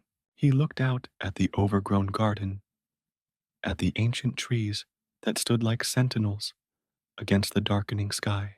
The Domovoi could sense no connection between the boy and the world outside, no longing for escape, no curiosity about the path he had taken to arrive here. He was simply present, a quiet observer in a house that seemed to have absorbed him into its own melancholic stillness. The Domovoi considered revealing himself fully to offer some form of comfort, some explanation, but the boy's very nature was a mystery, and the Domovoi, in his long existence, had learned the wisdom of observation. He was the house's spirit, its guardian, and the boy was an uninvited guest, an anomaly that had disrupted the established order of silence. He needed to understand the nature of this disruption, the purpose of this nameless child, before he could act. The boy's familiarity with the house was not one of memory, but of instinct. It was as if his very being was attuned to the house's silent rhythms, to its forgotten paths and hidden alcoves. He would pause before a door, not in hesitation, but as if waiting for an unspoken permission to pass. He would run his hand along a dusty bookshelf, his touch light, as if communing with the silent stories held within. There was a quiet reverence in his movements, a respect for the stillness that permeated the dwelling, as if he, too, were a part of its long slumber. In the dusty attic, where forgotten treasures lay cloaked in shadows, the boy found a small, tarnished music box. He picked it up, his fingers gently turning the ornate key. A delicate, haunting melody drifted through the silence, a tune that the Domovoi remembered from a time long past, a melody played for a child tucked safely in his crib. The boy listened, his head tilted, his expression one of quiet contemplation. It was as if he were trying to decipher the song's meaning, to find within its notes a lost fragment of himself. The melody ended, and the silence rushed back in, thicker and more profound than before. The boy carefully placed the music box back where he had found it, his actions imbued with a strange, innate respect. He didn't pocket it, didn't claim it as his own. He simply acknowledged its existence, its echo of a past that, for him, was a closed book. The Domovoi felt a growing sense of unease. This child, with his blank slate and his uncanny familiarity, was unlike anything he had ever encountered. He was a living enigma, a question mark that had materialized in the heart of the silent house. He was a disruption, a break in the established order, and the Domovoi, the guardian of that order, felt compelled to understand the nature of this uninvited guest. The boy's eyes, those deep, unburdened pools, seemed to hold the secrets of the house, and perhaps the secrets of his own forgotten existence. He was a mystery that the Domovoi was only beginning to unravel, a melody that was slowly, hesitantly, finding its notes within the silent halls of the abandoned dwelling. The house itself seemed to hold its breath, waiting, just as the Domovoi was, to see what this nameless child would bring. The boy's arrival was not a shattering of peace, but rather a gentle settling, like the first snowflake to kiss a dormant landscape. He had not forced his way through a creaking door or a stubborn lock. The entrance had simply yielded. It was as if the very air of the threshold had thinned, parting to admit him, an unspoken invitation extended by the ancient timbers and dust-laden air. He moved through the foyer, not with the tentative steps of an intruder, but with a quiet, almost reverent certainty. Each footfall on the checkered marble, dulled by years of neglect, seemed to resonate with a pre-existing knowledge. The Domovoi, a spectral entity woven into the very fabric of the estate, observed this seamless passage with a sensation akin to the earth breathing in a new season. It was a disruption, yes, but one that felt strangely ordained, a cosmic alignment rather than a violation. The house, in its silent, ageless way, had recognized something in the boy, a resonance that bypassed the crude mechanisms of locks and latches, a recognition that belonged to the realm of spirit and stone. His journey through the labyrinthine corridors was not one of exploration, but of remembrance. The Domovoi, accustomed to the hesitant, often fearful movements of any lost soul who stumbled upon the estate's hidden existence, found himself witnessing a different kind of passage. The boy's hands brushed against the peeling wallpaper, not in a gesture of inspection, but as if tracing the memory of patterns long faded.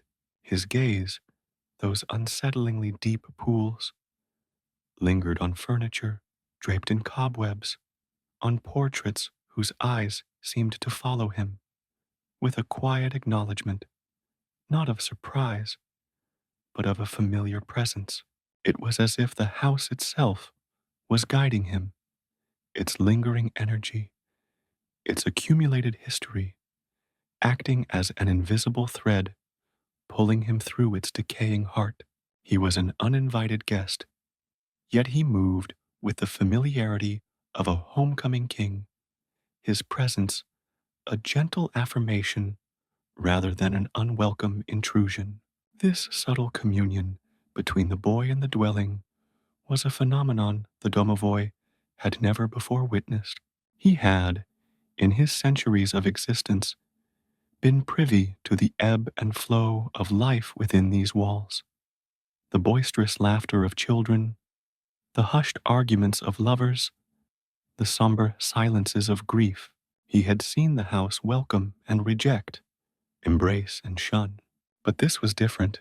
This was an intuitive recognition, a silent pact formed between a boy with no apparent past and a house that had seen so many. The boy's movements were guided by an unseen force, a subtle whisper of energy that seemed to emanate from the very foundations of the house. He would pause before a closed door, his small hand hovering over the knob, not in hesitation, but as if waiting for a signal, a silent assent.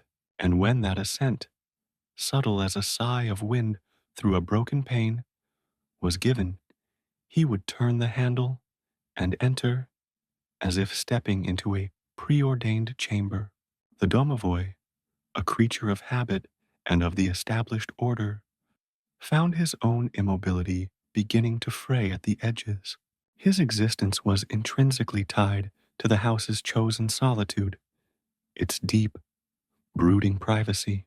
He was the guardian of its stillness, the keeper of its secrets.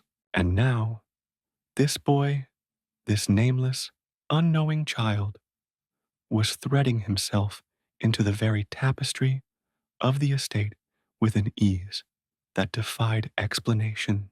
It was as if the house recognized a kindred spirit in the boy's profound stillness, his apparent lack of earthly burdens. Yet there was a dissonance, a jarring note in the symphony of the house's desolation. The boy was alive, a vibrant spark in a place that had long surrendered to the embrace of oblivion. He observed the boy enter the grand ballroom, a vast space where dust motes danced in the slivers of moonlight that pierced the grime-caked windows. The once gilded chandeliers hung like skeletal remains, their crystal teardrops dulled and broken. A phantom orchestra seemed to play in the stillness, a mournful waltz that only the Domovoi, and perhaps the boy, could truly hear. The boy walked to the center of the room, his bare feet making no sound on the warped wooden floor. He turned in a slow circle, his head tilted as if listening to an unheard melody. His expression was one of serene observation, not of wonder or of fear, but of a quiet, almost somber acceptance. It was as if he had been expecting this ballroom, this spectral dance, this melancholic embrace. The Domovoi felt a strange sort of possessiveness stir within him, an ancient, protective instinct.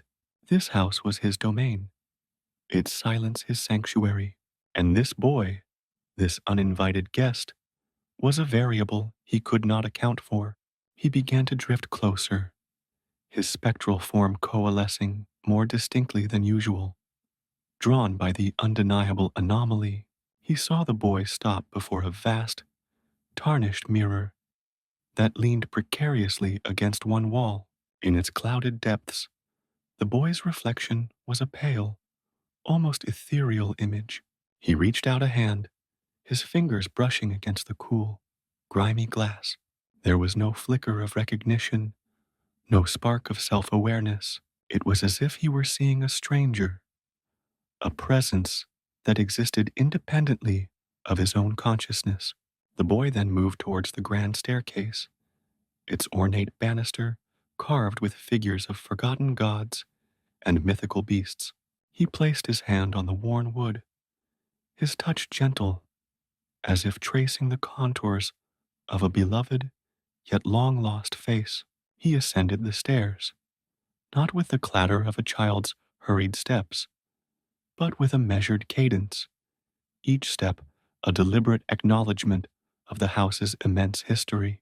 The domovoi followed, a silent shadow trailing the silent child, his incorporeal form gliding effortlessly through the air, a stark contrast to the boy's grounded yet ethereal progress. In what had once been a library, the scent of decaying paper and dry rot hung heavy in the air. Shelves lined with leather-bound volumes stood like silent sentinels, their contents long since surrendered to the ravages of time and neglect. The boy ran his fingers along the spines, his touch lingering on titles that whispered of forgotten lore and lost civilizations. He pulled a book from a shelf, its cover embossed with a faded crest.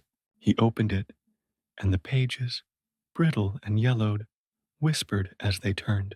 He didn't read the words, not in the conventional sense. His eyes scanned the intricate illustrations, the elegant calligraphy, his lips moving silently, as if trying to commune with the very essence of the text. The domovoi could sense no active engagement, no flicker of understanding in the boy's gaze. Yet, there was a palpable connection, a subtle transference of energy. It was as if the boy were absorbing the dormant knowledge of the books, not through comprehension, but through an osmosis of spirit.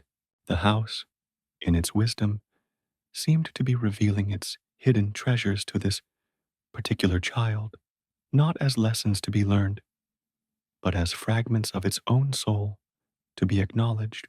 The domovoi felt a tremor of unease, a crack in the edifice of his carefully guarded solitude. This was not an intrusion, it was an assimilation. The boy was becoming a part of the house, and the house, in turn, was becoming a part of him in a way that transcended the physical. He watched as the boy drifted into a dimly lit study where a massive oak desk stood sentinel, littered with the detritus of a life long past, inkwells, quills, and scattered papers. The boy approached the desk, his gaze falling upon a single, framed daguerreotype. It depicted a family, a stern patriarch, a gentle matriarch, and a small child nestled between them, his eyes wide and unblinking. The boy stared at the image, his head tilted, his brow furrowed, not in confusion, but in a silent contemplation. He reached out a hand, his fingertips hovering over the glass, not to touch, but as if sensing the echoes of the lives captured within. The domovoi, who remembered the warmth of the laughter that had once filled this room, the scent of pipe tobacco, and the murmur of important conversations, felt a pang of something akin to sorrow. He saw no recognition in the boy's eyes, no glimmer of a shared past. Yet there was a profound stillness, a quiet acknowledgement of these spectral inhabitants of the house. It was as if the boy were seeing not individuals, but archetypes, the very essence of family and belonging, stripped bare of personal memory. He was a mirror reflecting the house's deepest emotions, its most profound losses, without any personal investment in them. The boy's movements were fluid, unhesitating, as if the house were a familiar garment he was wearing. He navigated the shadows and the dust-laden light with an instinctual grace that belied his apparent lack of worldly experience. He would pause before a particular alcove, his gaze fixed on some unseen point, his small body radiating a quiet intensity. The domovoi, in his own way, was trying to decipher the meaning of this boy's presence. He was not a ghost, for he cast a shadow. He was not a living person who had stumbled in, for his movements were too deliberate, too guided. He was something else entirely, an enigma that had chosen to inhabit the quiet heart of the estate. The Domovoi, in his spectral existence, had learned the nuances of welcome and of rejection. He had felt the house's displeasure ripple through its very timbers when unwanted guests trespassed its boundaries. But with this boy, there was no such resistance. Instead, there was a subtle acquiescence, a gentle yielding. It was as if the house itself had extended an unspoken invitation, a silent plea for companionship in its long, desolate slumber. The boy's quiet presence was not an invasion, but a soothing balm on the house's ancient wounds. He was an uninvited guest, yet he was being welcomed by the very soul of the dwelling. As the boy ventured deeper into the house, into the more secluded wings, where memories clung like cobwebs to forgotten furniture, the Domovoi felt his own incorporeal form begin to solidify, a rare occurrence born from the sheer novelty of the situation. He was accustomed to being a silent observer, a presence that was felt but rarely seen, a whisper in the walls. But this boy, this conduit of the house's latent energies, was drawing him out, compelling him to engage. The boy's stillness was not an emptiness, the domovoi was beginning to realize, but a profound receptivity, a vast, quiet space that the house itself was filling. He watched as the boy entered a room that had been a music room, its grand piano covered by a thick, dusty sheet. The boy approached it, his small hands reaching out to lift the fabric. He revealed the gleaming, albeit tarnished, ivory keys. He did not sit to play, for his small stature would not have allowed him to reach the pedals, but he ran his fingers lightly over the keys, creating a soft, discordant chime.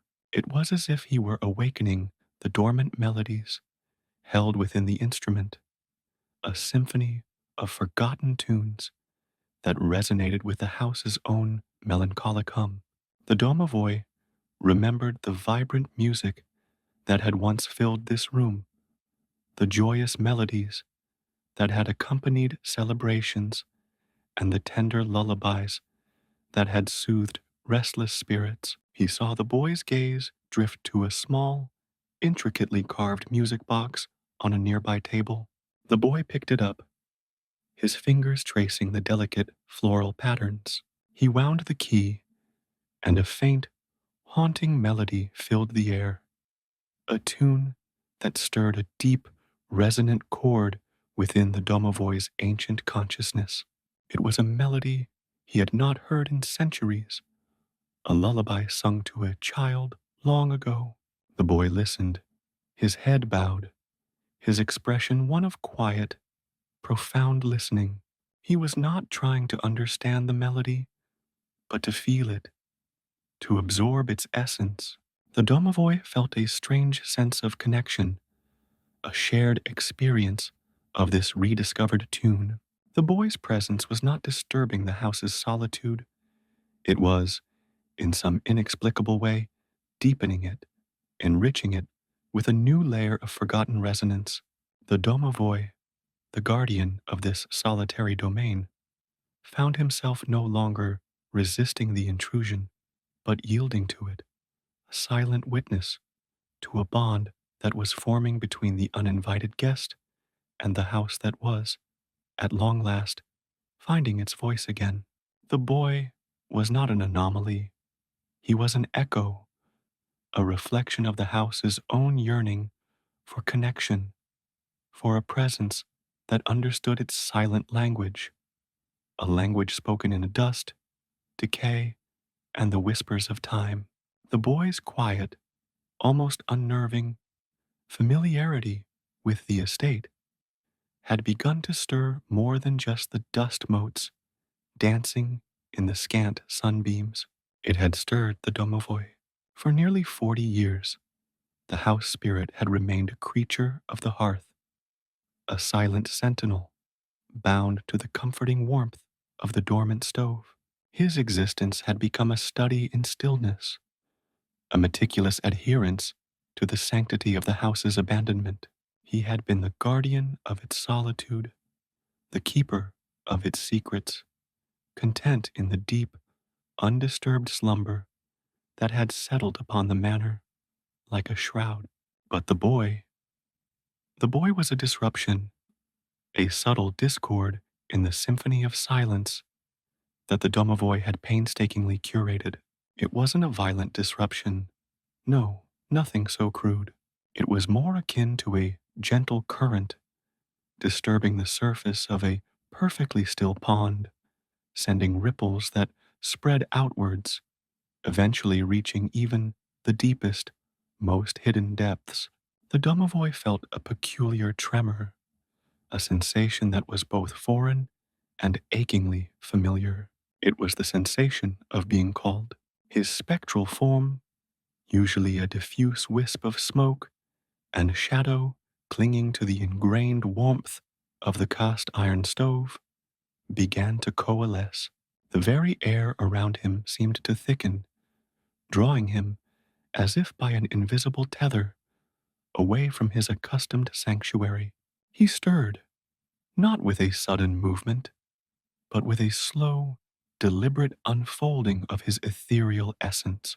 For the first time in almost 4 decades, the guardian of the hearth was leaving his post. The last time he had ventured so far from the kitchen hearth was when the last of the living inhabitants had finally departed, leaving the house to its quiet, inexorable decay. Now, this boy, this silent, unbidden presence, was compelling him to emerge from his self-imposed exile. He drifted from the kitchen, his incorporeal form gliding through the open doorway as if the wood itself held no substance. The transition was smooth, an effortless flow from one space to another. The faint scent of dried herbs and old ashes, his constant companions, gradually faded, replaced by the musty, melancholic perfume of the manor's grander, more neglected spaces. He moved with a purpose that was new to him, a sense of being drawn towards a focal point, a silent interrogation of the anomaly that had breached the house's profound isolation. His form, usually a mere suggestion of presence, began to take on a more defined shape, an ethereal silhouette against the gloom. He was not entirely corporeal, not truly flesh and blood, but the boy's vibrant energy seemed to lend him a fleeting solidity, a density that was almost tangible. He was a being of smoke and shadow, yes, but now the shadows seemed to possess a sharper edge, the smoke a more defined form, as if the house itself was lending him substance, bolstering him for this unprecedented encounter. His journey led him towards the main entrance, the grand foyer that had been left undisturbed for so long. The checkered marble floor, usually seen only through the distorted lens of the Domovoi's spectral vision, now felt almost within reach. He hovered just above the surface, the faint chill of the ancient stone seeping into his spectral being. He observed the boy standing near the colossal oak doors, the very portals that had been sealed shut for so many years, barring the outside world from intruding. The boy hadn't forced his way in. The doors had simply opened, or rather, they had yielded. There was no sound of splintering wood, no scrape of rusted hinges protesting their disturbance. The house had simply permitted his entry, a silent, unstated consent that spoke volumes to the Domovoi. The Domovoi's presence in the foyer was not an aggressive one, nor was it a gesture of outright welcome. It was a silent acknowledgement, a profound curiosity that had finally overcome his long-held inertia. His form was a stark contrast to the boy's small, solid presence.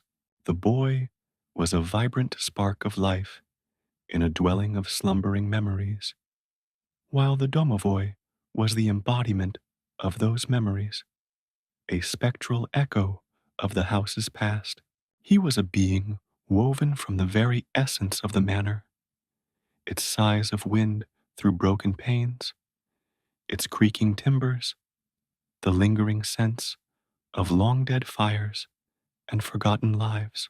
He manifested as a swirling vortex of shadow and faint light, his edges indistinct, his form constantly shifting and reforming, like a half-remembered dream. Within this swirling mass, two pinpricks of light, the Domovoi's eyes fixed upon the boy. They held no malice, no fear, but a deep, ancient contemplation. This moment marked a significant shift, subtle turning of the tide. For nearly 4 decades, the Domovoi had been content with the house's decision to remain forgotten, to retreat from the world and its clamoring demands. He had embraced the stillness, the quietude, the profound solitude. It was his purpose, his duty, his existence. But the boy's arrival, so seamless, so innately connected to the house, was forcing a reevaluation. It was as if the house, in its immense, silent wisdom, was reconsidering its own path, its decision to remain a forgotten relic. And the Domovoi, as its spirit, its very soul, was being drawn into this reconsideration. He was no longer merely observing the anomaly. He was engaging with it, however passively, by the mere act of his emergence. The boy, oblivious to the spectral guardian, now observing him from the shadows of the grand staircase, turned from the massive doors. He took a tentative step further into the foyer, his small feet making no sound on the dust-laden marble. His gaze swept across the vast space, taking in the cobweb-draped chandelier, the faded tapestries hanging like ghostly shrouds on the walls, the portraits of stern-faced ancestors whose eyes seemed to follow his every move. There was no awe, no fear, no surprise in his expression, only a quiet, almost profound recognition. It was as if he were stepping back into a place he had known intimately, a place he had perhaps never left, despite the passage of years. The Domovoi felt a strange, almost protective surge.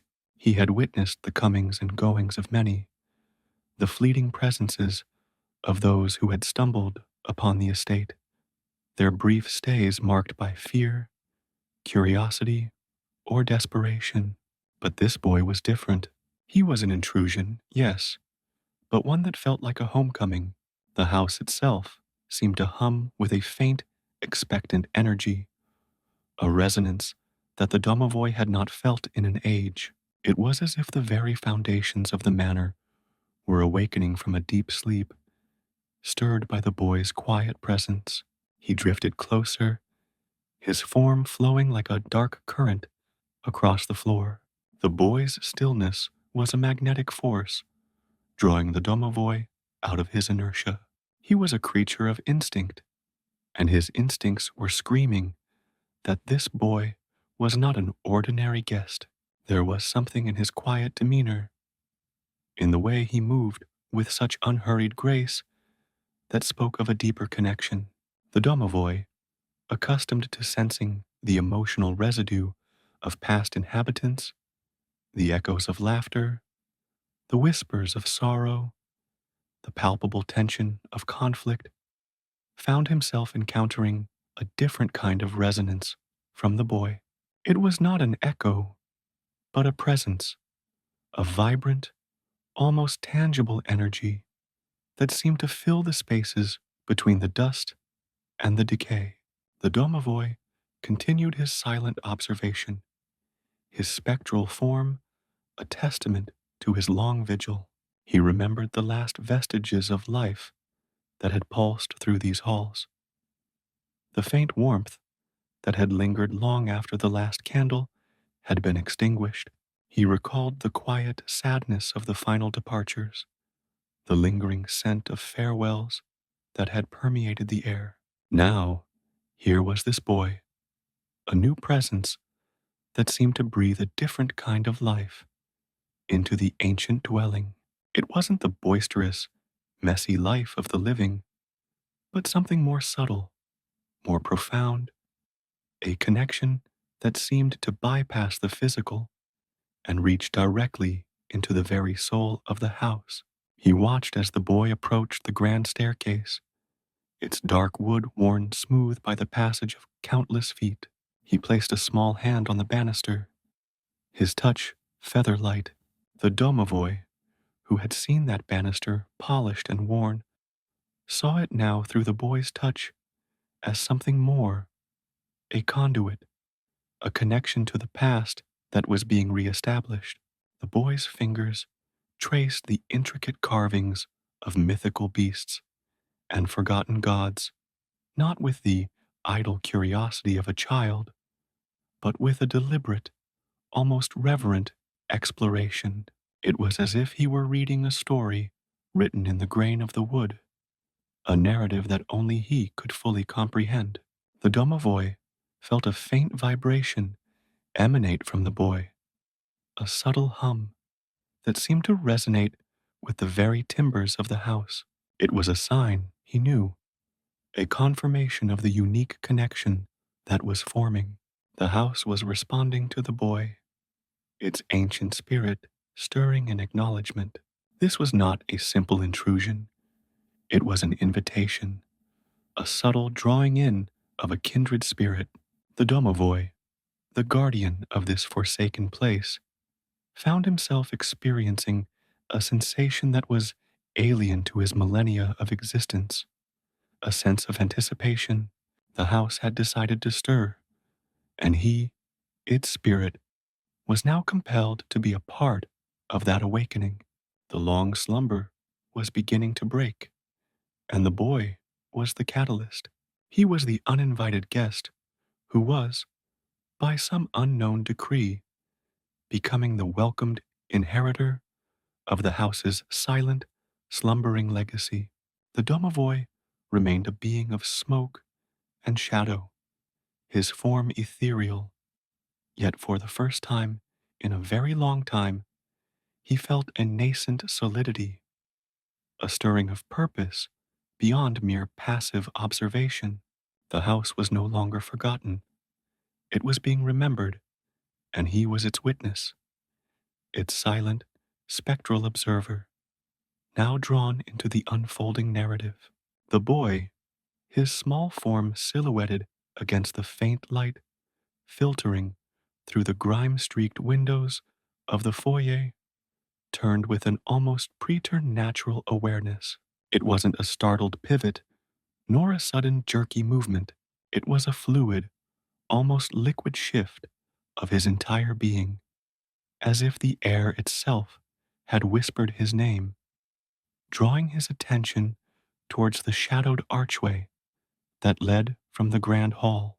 His eyes, wide and yet unnervingly calm, scanned the gloom, not searching, but finding. And there, coalescing from the very essence of the shadows, the domovoi found his own gaze met. There was no sound, no exhalation of breath, no rustle of movement that would betray the spectral nature of the house spirit. It was a silence that spoke volumes, a void into which an unspoken understanding began to pour. The domovoi, a being composed of the manor's memories, its sighs, its enduring melancholy, felt a tremor not of fear, but of something far more profound, recognition. The boy's gaze was not that of a trespasser, nor a fleeting visitor. It was the gaze of someone who knew, who understood the silent language of the stones, the whispers in the drafts, the stories etched into the very fabric of the decaying grandeur. It was a connection that bypassed the physical, a bridge built from an unseen, unacknowledged resonance. For the boy, the encounter was no less momentous, though his outward reaction was one of quiet acceptance rather than startled revelation. He had felt the shift in the house's atmosphere, the subtle eddy in the stillness that marked the Domovoi's emergence. It was a sensation he seemed inherently attuned to, a familiar presence weaving itself into the tapestry of his awareness. His small hand, which had been resting on the banister, did not snatch away. Instead, it remained, his fingers still lightly tracing the worn wood, as if anchoring himself to the tangible world even as his senses reached into the intangible. His head tilted, a slow, deliberate movement, and his unblinking eyes met the twin points of luminescence that served as the Domovoi's gaze. In that shared moment, suspended in the vast, echoing foyer, the centuries of the manor's existence seemed to converge. The dust motes, usually dancing in aimless streams, appeared to pause, as if holding their breath. The faded tapestries, depicting scenes of forgotten battles and ancient feasts, seemed to lean closer, their threads thrumming with a shared anticipation. The house itself, long dormant, a monumental relic of a bygone era, seemed to stir. It was as if the very foundation stones, the ancient beams, the remnants of stained glass, were collectively exhaling a sigh of nascent possibility. The loneliness that had been the manor's constant companion for so long, a pervasive and all-encompassing solitude, began to recede, pushed back by the fragile tendril of a shared, silent acknowledgement.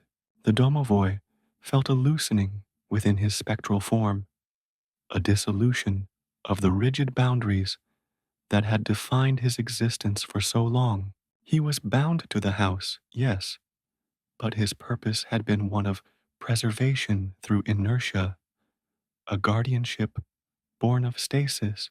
Now, faced with this boy, this embodiment of a connection he hadn't realized he craved, his purpose felt fluid, dynamic.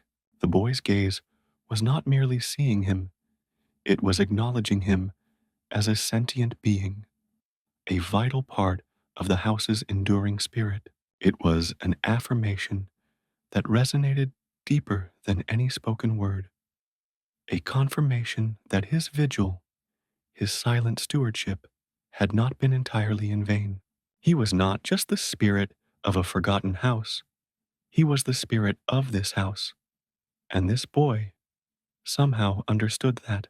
The boy's presence was like a gentle current that began to wash away the layers of dust and despair that had settled upon the Domovoi's very essence. He had existed in a state of perpetual twilight, his awareness dulled by the unending quietude.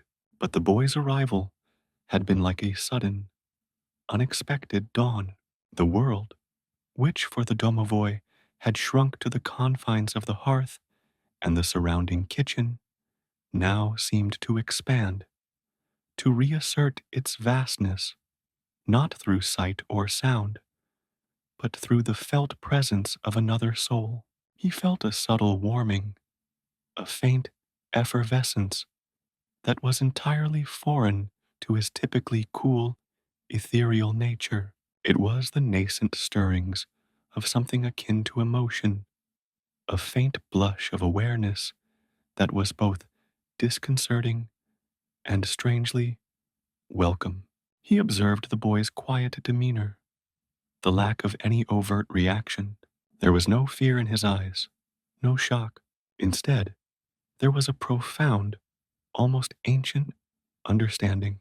It was as if the boy had stepped out of a dream and found himself in a place that was both unfamiliar and deeply known. The Domovoi, whose existence was a constant replay of the house's history, the echoes of its past inhabitants, felt a resonance with the boy that transcended mere memory. It was as if the boy carried within him a shard of the house's original soul, a forgotten fragment that had somehow found its way back. The Domovoi, in turn, felt a strange sense of responsibility blossom within him. He was the guardian, the protector of this venerable, decaying structure. And this boy, this small, unassuming presence, was now intrinsically linked to its fate. There was a fragile trust being forged in this silent exchange, a delicate understanding that the boy was not merely passing through, but was somehow meant to be here. The house had opened its doors for him, and the Domovoi, its most ancient inhabitant, felt a stirring of protectiveness, a desire to guide, to ensure the boy's safety within these hallowed yet potentially perilous halls. The boy shifted his weight slightly, his gaze never wavering. A faint smile, subtle as the first hint of dawn, touched his lips. It was a smile that held no amusement, but a deep, quiet contentment, as if he had finally found what he had been searching for, even if he hadn't known he was searching. This simple expression, so unguarded and genuine, sent a ripple of warmth through the Domovoi's spectral form. It was a validation, a silent testament to the rightness of the boy's presence, a confirmation that his arrival was not an accident, but a destiny unfolding. The Domovoi, in his long, silent watch, had witnessed the slow, inexorable march of time. He had seen seasons change, empires rise and fall, but within the confines of his domain, time had become a stagnant pool. The boy was the pebble dropped into that pool, creating ripples that spread outwards, disturbing the placid surface and revealing the hidden depths beneath. He felt a nascent curiosity, a desire to understand the nature of this connection, to probe the mystery that had drawn the boy to this forgotten place. He was no longer merely an observer of the house's decay. He was an active participant in its potential renewal, his existence now intertwined with that of this quiet, knowing child. The house seemed to exhale around them, a collective sigh of ancient timbers and settling dust. The air grew thicker, charged with an unspoken energy. The Domovoi felt himself drawn further into the boy's orbit, his spectral form shimmering, his edges blurring and reforming as if in response to some unseen current. He felt the boy's quiet strength, a resilience that belied his small frame, and recognized in it a kindred spirit, a soul that resonated with the house's own enduring, silent strength. This was not a simple encounter. It was an awakening. The long, solitary watch was drawing to a close, and a new chapter, written in silence and unspoken understanding, was just beginning. The Domovoi, the spirit of this ancient dwelling, felt a profound sense of expectancy, a feeling that the house, through the boy, was finally remembered, and in being remembered, was beginning to live again. The fragile connection held, a silent pact forming between the spectral guardian and the uninvited, yet undeniably chosen, guest. The profound silence that had enveloped the grand foyer, a silence so deep it felt like a physical presence, began to subtly shift. It was not a breaking of the quiet, but a redefinition of it, a transformation from a stagnant stillness into a dynamic hush. The floorboards beneath the boy's small feet, accustomed only to the slow, predictable settling of aged wood, seemed to sigh. It wasn't the familiar creak of weariness, but a subtle vibration, a low hum that resonated not just through the soles of his shoes, but through the very marrow of his bones. It was as if the ancient timbers, long resigned to their quiet decay, were being gently coaxed awake, their latent memories stirred by the boy's presence and the spectral acknowledgement of the Domovoi. These were not the groans of a house about to collapse, but the nascent stirrings of a dwelling reasserting its claim on existence, a whisper of defiance against the encroaching oblivion. The very air, thick with the accumulated dust of decades, began to participate in this subtle transformation. Previously, the moats had hung suspended, static monuments to neglect, illuminated only by the weak shafts of light that dared to penetrate the grimy panes. Now, however, a faint, almost imperceptible current began to stir them. It was as if unseen lungs were drawing a slow, deep breath, drawing the stale air into a new circulation.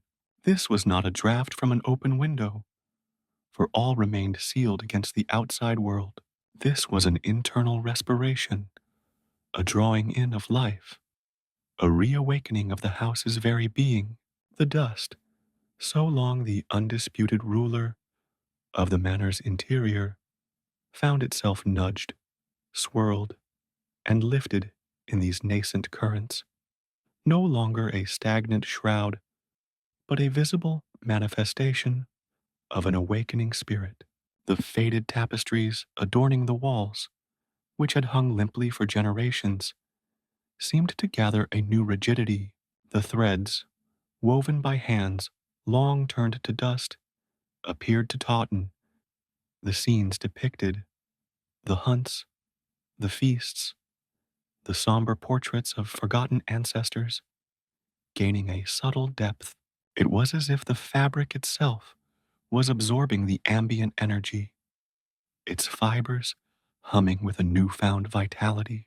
The rich velvets and rough linens, once dulled by time and neglect, seemed to absorb the faint light, hinting at the vibrant hues they must have possessed in their prime.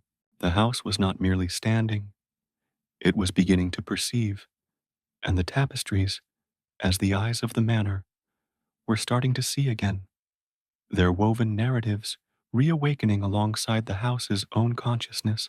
Even the shadows, those deep, brooding pools of darkness that clung to the corners of the vast rooms, seemed to recede slightly, not banished, but subtly altered. They lost some of their oppressive weight, their suffocating density. It was as if the darkness itself was being drawn back, creating space, allowing the faint light to gain a tentative foothold.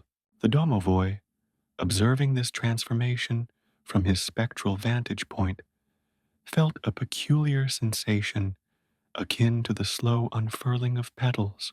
The house was breathing, and with each breath, a little more of the desolation that had clung to it like a second skin began to peel away. The boy, standing still and observing, was the catalyst. His mere presence, his quiet acknowledgement, had been enough to nudge the slumbering giant. The Domovoi, intrinsically linked to the manor's very essence, felt the house's response as if it were his own. The subtle vibrations in the floorboards, the stirring of dust motes, the tentative unfurling of the tapestries. These were not separate events, but interconnected manifestations of a singular, profound awakening. The house, in its entirety, was responding to the boy's arrival, to the re-establishment of a connection that had been severed for far too long. A faint, almost imperceptible warmth began to permeate the air, a sensation alien to the usual chill that permeated the ancient structure. It wasn't the warmth of a roaring fire, for no fire burned. It was a more subtle, pervasive warmth, like the first blush of dawn on a cold morning.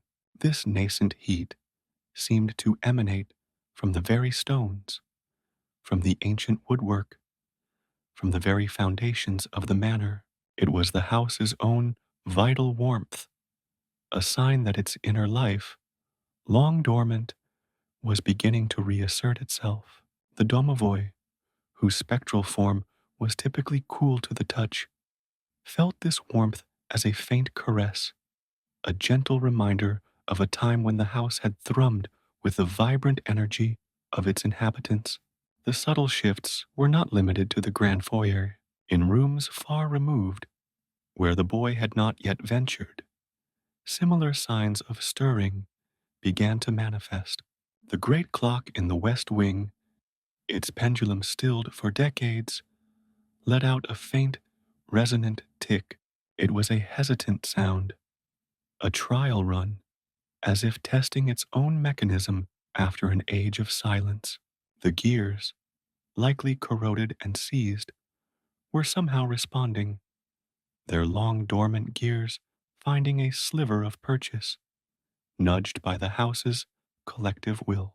The sound, though faint, echoed through the silent halls, a new voice added to the nascent symphony of awakening.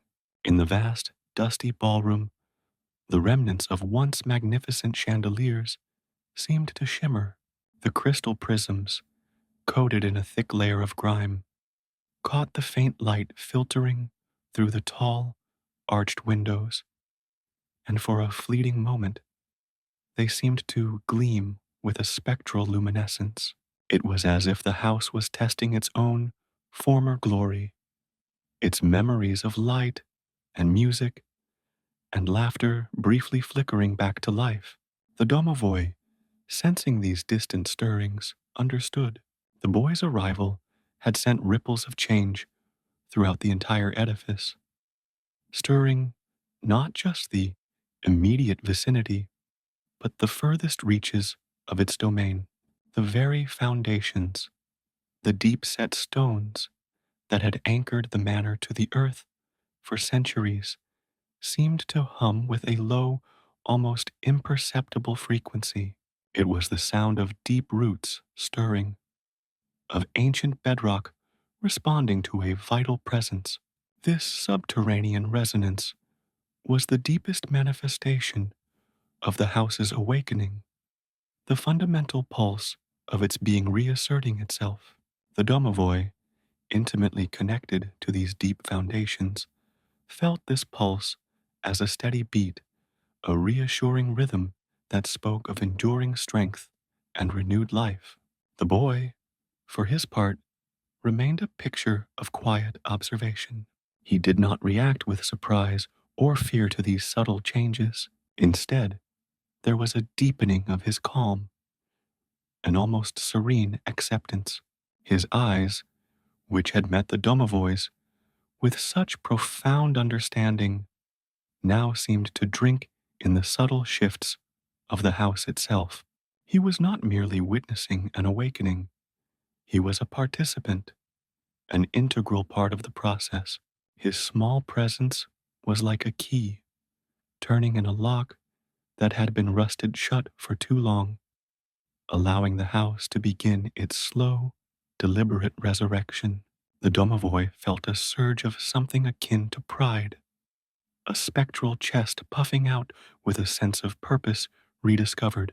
He was the guardian, yes, but for so long, his guardianship had been a passive act of waiting, of existing within the inertia. Now, he was an active participant in the house's renewal, a shepherd guiding its first tentative steps back towards consciousness. He felt an urge to communicate, to somehow guide the boy through this nascent awakening, to explain the significance of these subtle shifts. But the shared understanding that had passed between them was already a form of communication, a silent language of shared intent. The house's awakening was not a sudden, violent upheaval, but a slow, deliberate process, like a titan stirring from an eon's long sleep. Each creak of a floorboard, each stir of dust, each flicker of light was a word in a newly spoken sentence. The Domovoi, as the house's oldest inhabitant, felt himself to be its interpreter, its translator of memory into present reality. He could sense the house's gratitude, a silent, profound acknowledgement of the boy who had breathed life back into its weary bones. The great oak doors at the main entrance, which had been resistant to the slightest push, now seemed to vibrate with a subtle energy. They remained closed, yet there was a sense of potential within them, a readiness to swing open to the world should the need arise. The intricate carvings that adorned their surface, once obscured by grime, seemed to deepen, their patterns becoming more pronounced, as if the very wood was rehydrating, plumping with renewed life. It was as if the house was preparing itself, tidying its external appearance, a testament to the internal changes that were taking place. The boy, as if sensing the Domovoy's internal stirrings, turned his gaze from the floorboards to the ancient portraits lining the hall. His small fingers, still resting on the banister, traced a pattern in the worn wood, a silent gesture of connection. The eyes in the portraits, usually flat and lifeless, seemed to follow his movement, their painted gazes holding a flicker of awareness.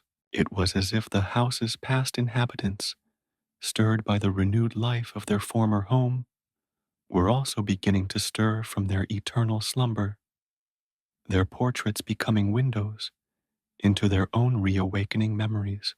The Domovoi felt a subtle shift in his own spectral form.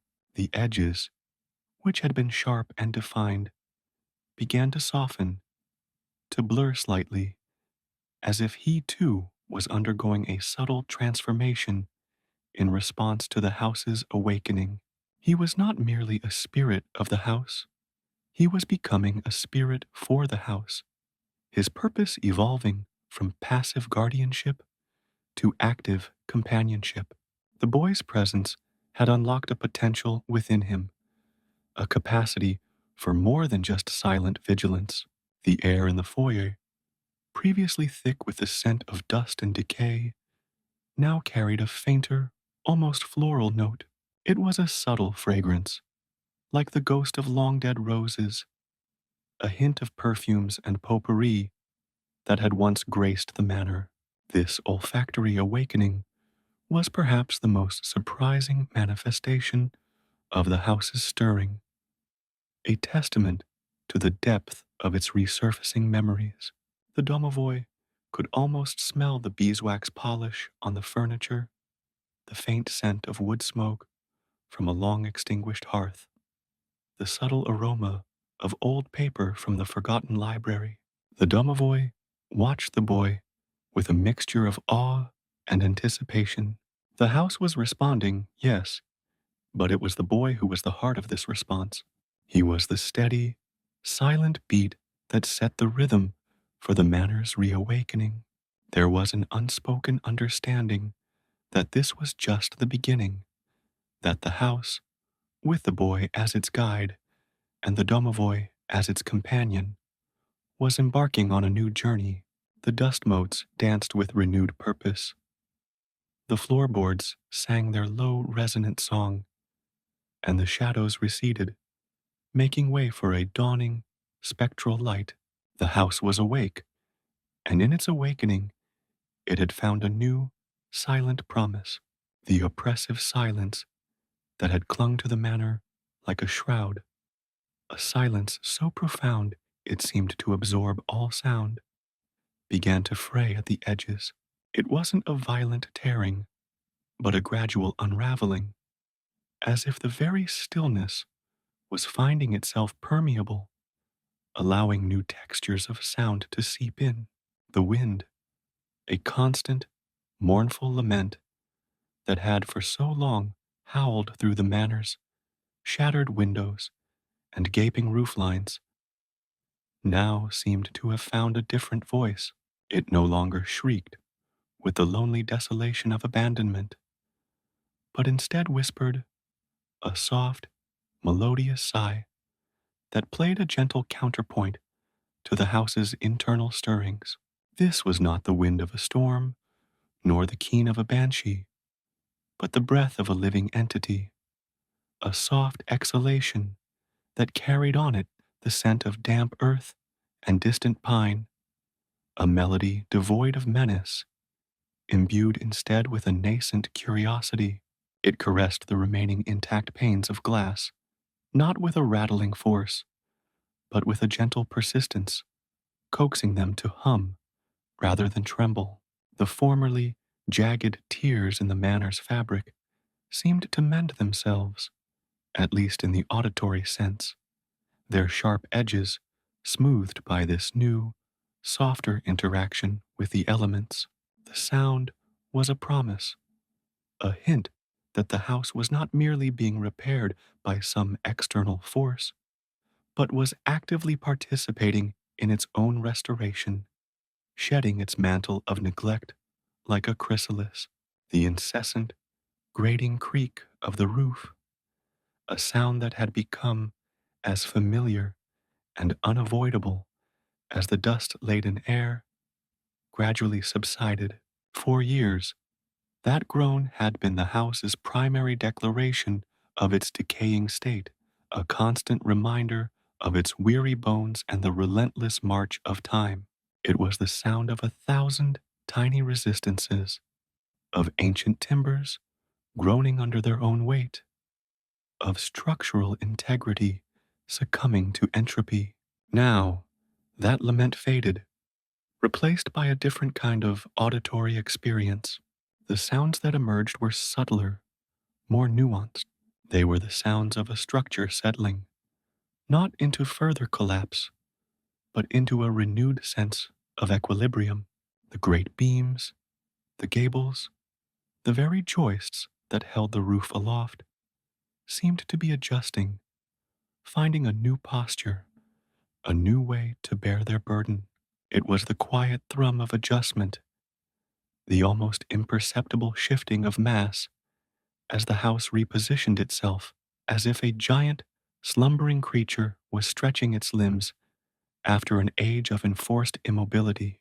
These were not the sounds of disintegration, but of adaptation, of a living edifice reorienting itself, its internal structure finding a new, more stable harmony. The Domovoi, attuned to the manor's every resonance, felt these shifts not as disruptions, but as affirmations. The ceasing of the roof's mournful cry was like a deep, contented sigh escaping the lungs of the house, a release of pent-up agony. These shifts in the auditory landscape were not isolated events. They were woven into the fabric of the house's awakening, each sound a thread in a tapestry of renewal. The boy's presence had not simply disrupted the silence, it had orchestrated a symphony of subtle sonic transformations. The floorboards, which had previously only offered the flat, dry sound of old wood underfoot, now seemed to possess a deeper resonance. Each step the boy took, each hesitant shift of his weight, seemed to elicit a more complex reply from the timbers. It wasn't just a creak, but a series of harmonic vibrations, a low hum that emanated from beneath the surface. It was as if the wood itself was remembering its elasticity, its capacity to flex and resonate, rather than simply to bear weight. The very air, which had been stagnant and still, now seemed to carry these sounds more readily, amplifying them with a gentle, almost reverent echo. The house was speaking in a new language, a language of subtle vibrations and hushed melodies, and the boy, with his quiet presence and observant eyes, was its first listener. The spectral guardian felt the change not just as a phenomenon occurring around him, but as an internal shift within his own being. The house was his very essence, his incorporeal shell, and as it stirred, so too did he. The auditory tapestry was a direct reflection of his own reawakening vitality. The cessation of the wind's mournful keen was like the silencing of his own long-held sorrow. The settling of the roof was akin to the easing of a great burden he had carried for centuries. He felt a surge of something akin to anticipation, a tremor of excitement that ran through his spectral form. The house was no longer merely a vessel for his eternal watch. It was becoming a partner, a living entity with whom he was intrinsically bound. And this new dialogue of sounds was the first testament to their shared future. He turned his attention to the grand fireplace in the foyers, its hearth long cold and choked with the debris of ages. Even here, where neglect had been most profound, the whispers of change were evident. The ashes, which had settled into a gray, undisturbed layer, seemed to shift of their own accord, a faint puff of dust rising and dissipating as if disturbed by an invisible breath. The chimney, a vertical conduit for the house's breath, no longer held the silence of a tomb. Instead, a faint, almost imperceptible draft could be felt, not a chilling influx from without, but a gentle circulation from within, as if the hearth itself was beginning to inhale, to draw in the ambient air, preparing for a breath it had not taken in countless years. The domovoi could almost hear the ghost of a crackle, a phantom spark dancing in the darkness of the grate, a memory of warmth and life yearning to be rekindled. This was more than just structural adjustment. It was a deep, intrinsic yearning for its purpose, a desire to fulfill the role for which it was designed. The tapestry on the far wall, depicting a faded hunting scene, seemed to rustle, a faint, papery sound, like dry leaves disturbed by a passing breeze. The threads, once limp and lifeless, appeared to possess a newfound tension, and the colors, though muted, seemed to deepen, to absorb the scant light with a subtle hunger.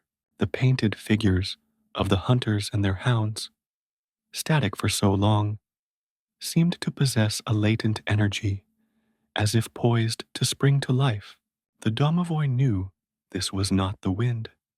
It was an internal vibration, a resonance that passed from the floorboards, through the walls, and into the very fabric of the tapestries. It was as if the house was exhaling, and its breath was causing its decorative lungs to stir, to remember their former vibrancy. The subtle shimmer that passed over the woven scene was not an illusion of light, but a manifestation of the house's burgeoning consciousness, its past coming alive within its present. Even the silence itself seemed to possess a different quality. The previous silence had been a vacuum, an emptiness that absorbed all sound and vitality. This new silence was a pregnant pause, a space filled with the potential for sound, a hush that was alive with anticipation. It was the silence before a symphony begins, or the quiet moment before a bird takes flight. The domovoi recognized this transformation. It was the house shedding its oppressive inertia, its long-held resignation.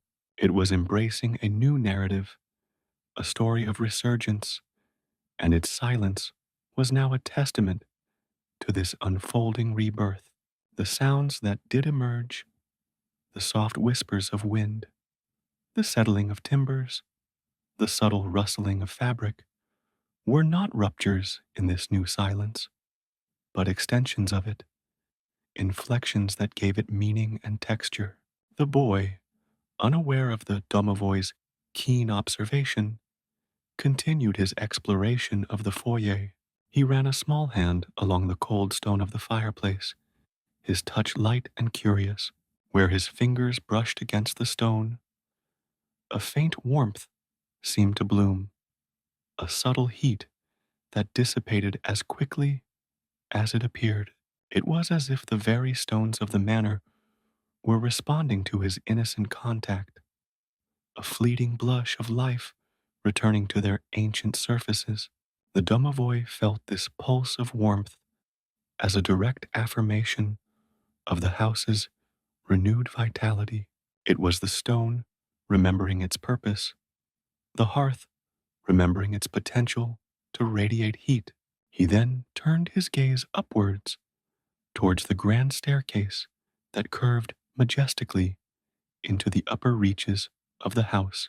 The banister, intricately carved and worn smooth by generations of hands, seemed to gleam faintly, as if a polish had been applied by unseen means. The wood itself seemed to hum with a low vibration, a subtle energy that traveled up the boy's arm as he tentatively rested his hand upon it. The carved figures that adorned the banister, often obscured by layers of grime and shadow, now seemed to stand out with a newfound clarity. Their features sharpened, their expressions subtly altered, as if waking from a long and dreamless sleep. The domovoi could almost hear the faint echo of music and laughter that had once resonated through this space, the phantom tread of dancing feet on the wooden steps. The domovoi, observing these myriad subtle shifts, felt a profound sense of satisfaction. This was not the cataclysmic awakening that might be expected of a house so long neglected, but a gentle, organic resurgence.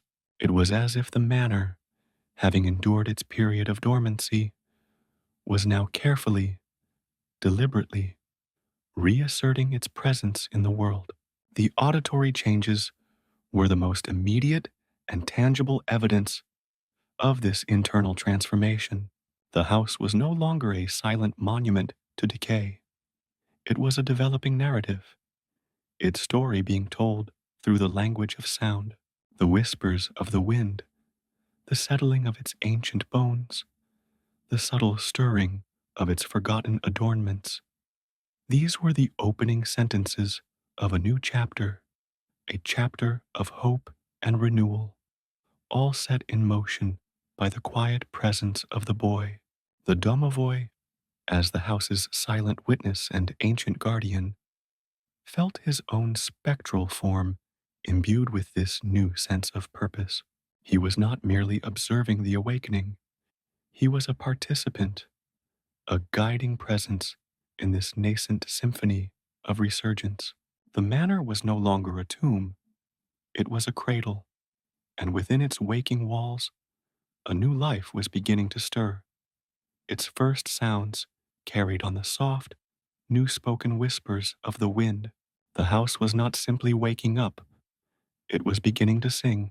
The manor, once a symphony of sorrowful silences and the ghosts of forgotten sounds, was now a canvas upon which a new, quiet existence was being painted. The domovoi, his spectral form intertwined with the very fabric of the ancient dwelling, found himself in a role that transcended mere guardianship.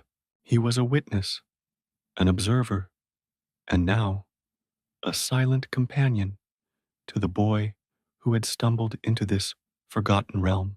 The house itself seemed to breathe with a new rhythm, a gentle, measured pulse that resonated with the intertwined presences of the spirit and the child.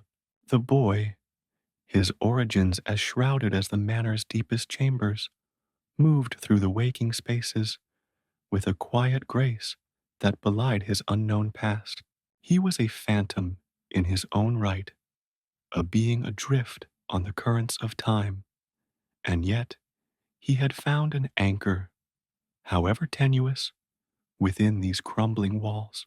The Domovoi watched him, his incorporeal gaze, a constant, unseen presence. There was no longer the stark separation of observer and observed. The boy's unwitting presence had woven him into the house's reawakening, and by extension, into the Domovoi's own spectral existence. The quiet companionship that had begun to form was an unspoken pact, a mutual acknowledgement of their shared solitude within these ancient confines. He saw the boy pause by the grand staircase, his small hand tracing the worn contours of the banister. The wood, once merely aged and dusty, now seemed to respond to the touch with a subtle warmth, a faint luminescence that seemed to emanate from within. It was as if the very essence of the house, stirred by the boy's presence, was reaching out, offering a silent welcome. The domovoi felt a tremor of something akin to tenderness. It was a foreign sensation, a ripple in the vast ocean of his eternal vigilance, but it was undeniably present. For centuries, his existence had been one of stoic solitude, a vigil kept over emptiness. Now, that emptiness was being filled, not with the clamor of life, but with the quiet hum of a shared existence. The boy's explorations were not driven by a boisterous curiosity, but by a gentle, almost reverent exploration. He would sit for long stretches in the vast, echoing foyer, his gaze drifting upwards to the cobweb-draped chandeliers, as if searching for answers in the suspended dust motes. The domovoi observed these moments with a deep, abiding stillness. He understood the weight of unanswered questions, the burden of a past that offered no solace.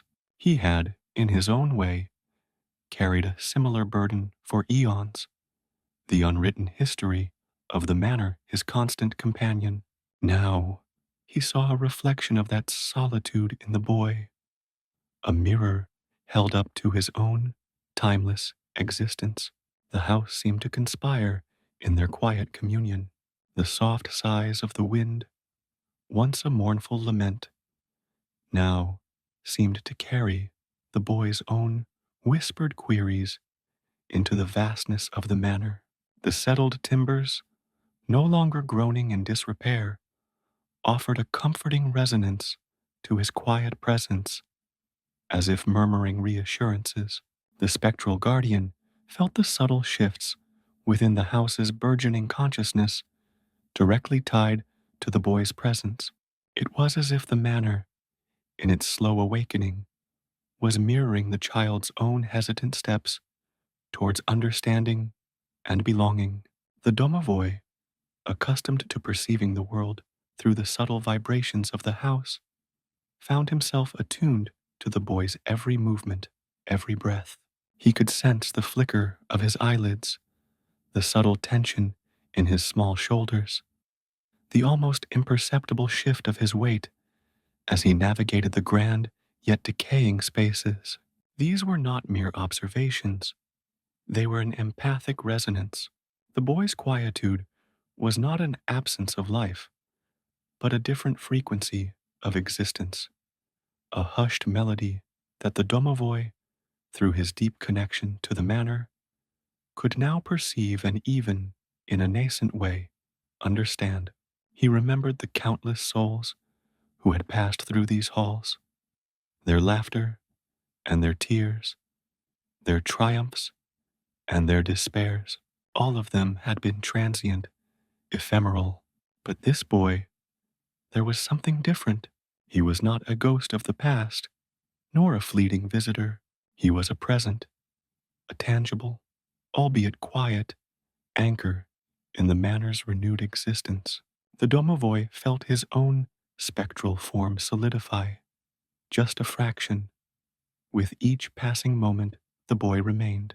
It was as if the child's presence was a grounding force, allowing the ancient spirit a firmer footing in the material world, or at least in the world of palpable influence. The Domovoi found himself subtly orchestrating the manor's responses to the boy. A floorboard that might have creaked too loudly would settle into a softer groan. A draft of wind that might have been chilling would be softened, directed away from the child's path. These were not conscious decisions, but instinctual reactions, the ingrained protective impulses of a guardian now focused on a single, vulnerable ward.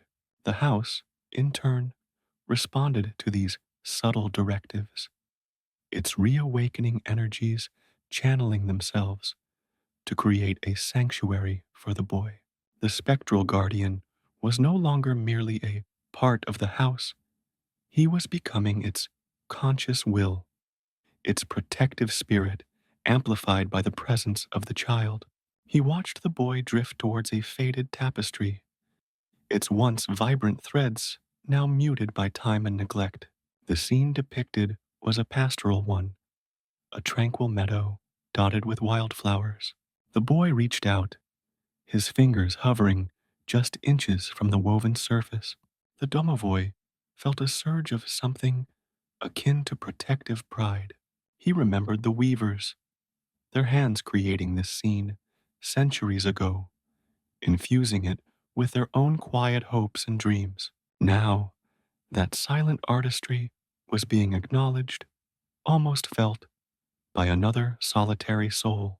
The house seemed to hold its breath, as if awaiting the boy's verdict, as if the tapestry itself yearned for his touch. The boy's fingers, however, did not make contact. Instead, he simply stood there, his gaze lost in the faded imagery. It was as if he was not seeking to touch, but to understand, to commune with the silent stories held within the threads. The domovoi understood this impulse. It was the primal human need to connect, to find meaning in the remnants of the past, to see oneself reflected in the echoes of those who came before. He had been that observer for so long, a silent repository of those echoes. Now, he was witnessing another being engaged with that same deep-seated yearning. The silence between them was not an emptiness, but a shared space, a sanctuary woven from unspoken understanding.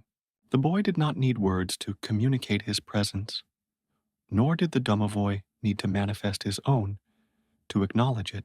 Their cohabitation was a testament to a deeper form of connection, a bond forged in the quiet heart of the awakening manor. The house itself seemed to hum with this shared stillness, its ancient timbers and stone resonating with the quiet companionship of its two inhabitants. The domovoi's perception of time began to blur. The eons of his solitary vigil felt both infinitely long and infinitesimally brief now that he had a focus beyond his own existence. The boy's quiet presence had recalibrated his internal clock, weaving him into the rhythm of the manor's slow, deliberate reawakening.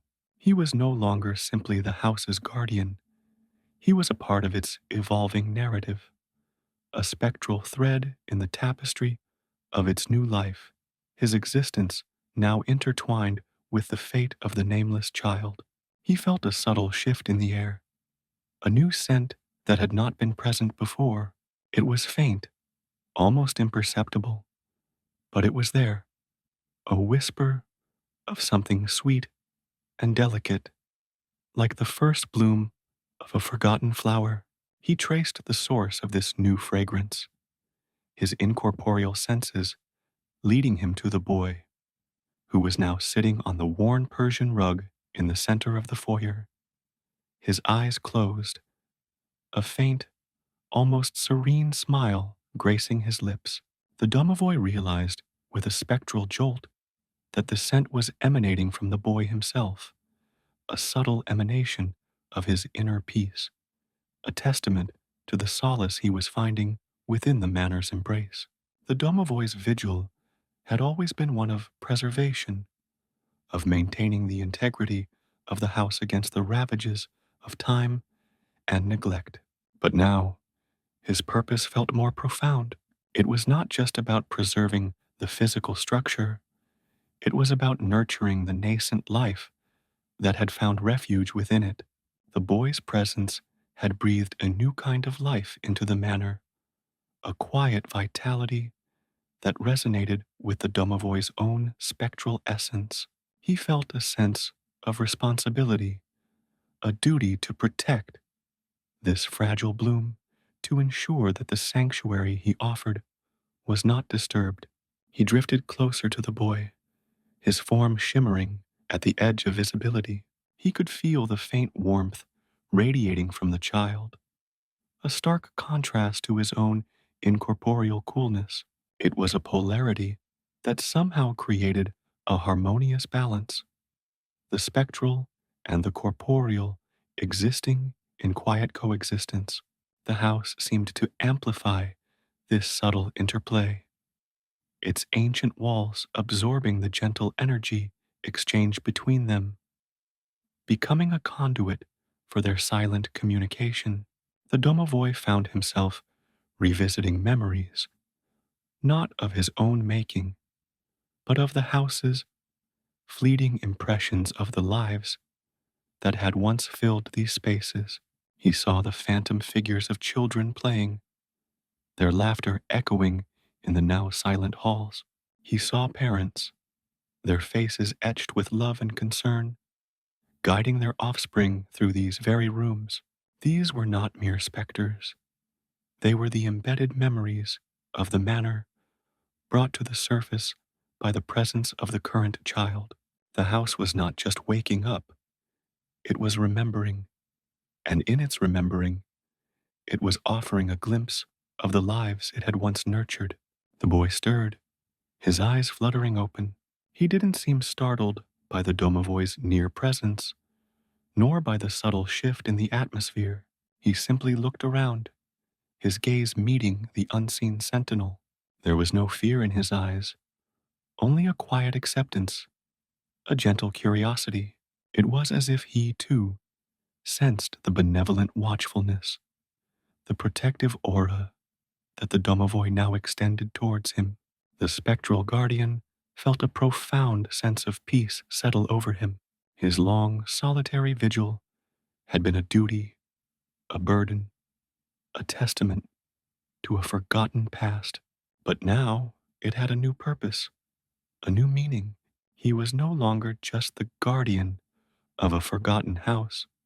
He was the guardian of a forgotten child, a silent protector in a world that had seemingly forgotten them both. And in this shared vigil, in this quiet communion of spirit and flesh, the house itself found a new beginning, its awakening, not a solitary event, but a shared experience, a testament to the enduring power of companionship, even in the most unexpected of forms. The manor, once a tomb of memories, was slowly, gently becoming a cradle, and within its waking walls, a new story was beginning to unfold, its first chapters written in the quiet understanding between a spectral guardian and a nameless child. The stillness that had settled over the manor was more than the absence of sound. It was a tangible presence, a heavy cloak woven from centuries of undisturbed dust, and the quiet resignation of being overlooked. For the Domovoi, this stillness had been his domain, his purpose, his solitary existence. He had been the silent custodian of oblivion, the unseen bulwark against the clamor of the world that had long since turned its back on this crumbling edifice. His guardianship had been a testament to the house's own yearning, a deep, ingrained desire to simply cease, to fade into the forgotten corners of time, unremembered and undisturbed. It was not merely that the world had forgotten the house. It was that the house, in its profound weariness, had willed itself to be forgotten. This was the ancient compact, the silent agreement between dwelling and spirit, to be a monument to stillness, a mausoleum of memories that no one cared to disturb.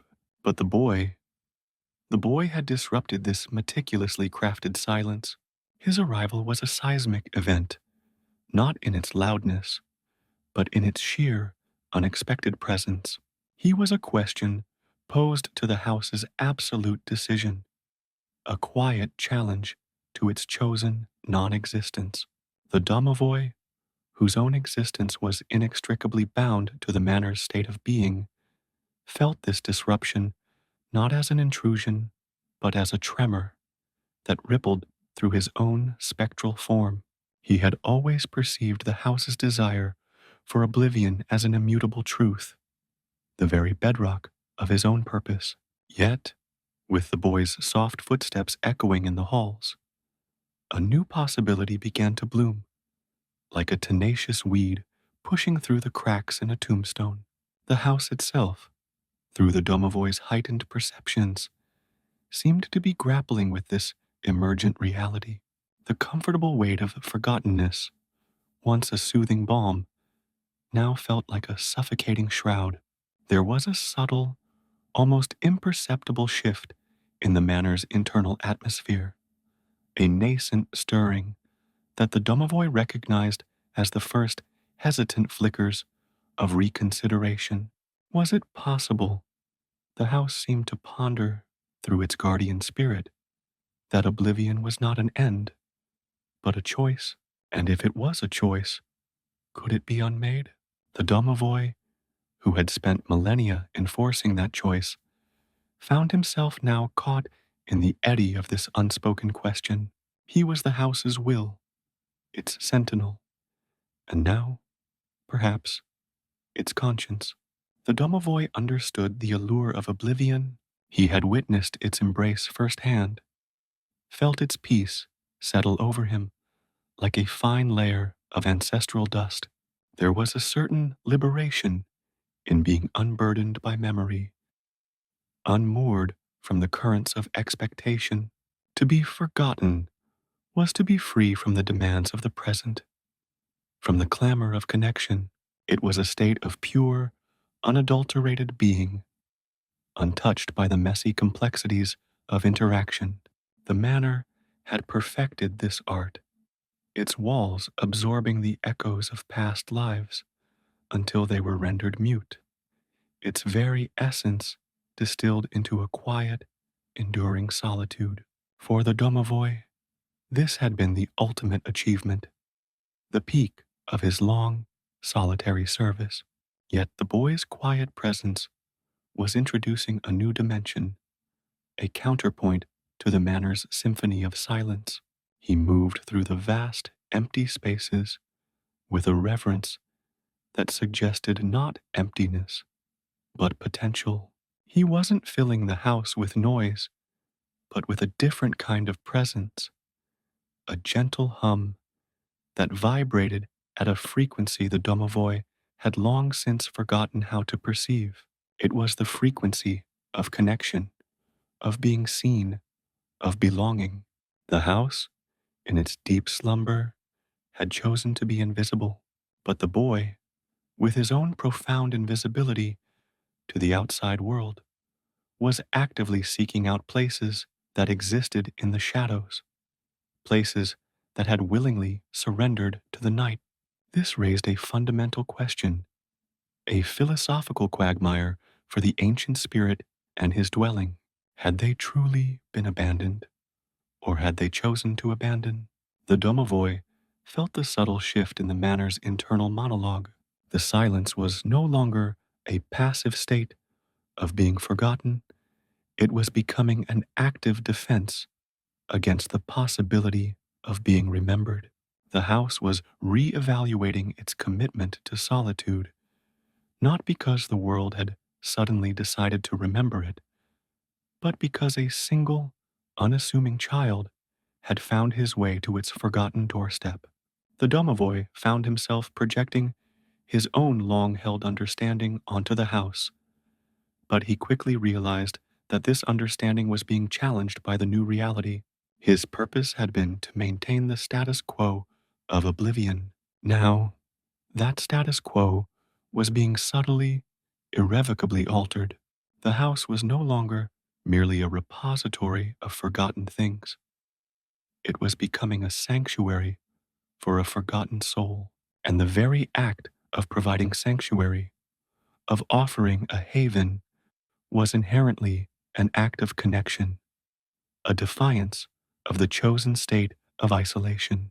He began to perceive the house's internal conflict as a dialogue, a wrestling match between its ingrained desire for stillness and the unexpected blossoming of a new purpose. The vast, echoing rooms, once symbols of its isolation, now seemed to be waiting, listening, as if for a cue to re engage with the world, albeit on their own terms. The grandeur that had once served to intimidate and repel now seemed to hold a quiet invitation, a promise of solace. The Domovoi felt himself caught in the middle of this internal debate, his own spectral existence, a mirror of the house's burgeoning consciousness. The Domovoi remembered the moments when the house had first begun its descent into oblivion. It wasn't a sudden collapse, but a gradual withdrawal, a slow closing of its metaphorical doors. Each generation that passed, each family that moved on, had contributed to this slow erosion of its presence in the world. The manor had seen love bloom and fade, ambitions rise and crumble, lives begin and end within its walls, and with each departure, with each loss, a piece of its connection to the living world had frayed. Eventually, the cumulative weight of these severed threads had become too much to bear. The house, in its profound grief and weariness, had simply decided to stop. It had ceased to call out to the world, to resonate with the vibrant energies of life. It had chosen to become a ghost of itself, existing in a state of perpetual twilight, content to be unperceived. This deliberate act of forgetting had become its defining characteristic, its ultimate form of self-preservation. The Domovoi's role had been to facilitate this process, to ensure that no stray light of remembrance pierced the thick veil of forgetfulness. He had scrubbed away the remnants of past lives, muted the echoes of laughter and tears, and generally enforced the silent covenant of non-existence. He had become, in essence, the guardian of its eternal nap, the sentinel of its deep slumber. But the boy's presence was like a gentle, insistent dawn breaking over this long, dark night. The Domovoi found himself observing the house's reactions to the boy's explorations with a new, disquieting clarity. When the boy would pause before a dust-laden mirror, his small, unblemished face reflected in the tarnished glass, the house seemed to hold its breath. Was this a moment of recognition, a flicker of remembrance, or was it simply the passive reflection of a passing moment, as insignificant as the dust motes dancing in the slivers of light? The Domovoi, who had always interpreted these moments as further evidence of the house's detachment, now saw them through a different lens.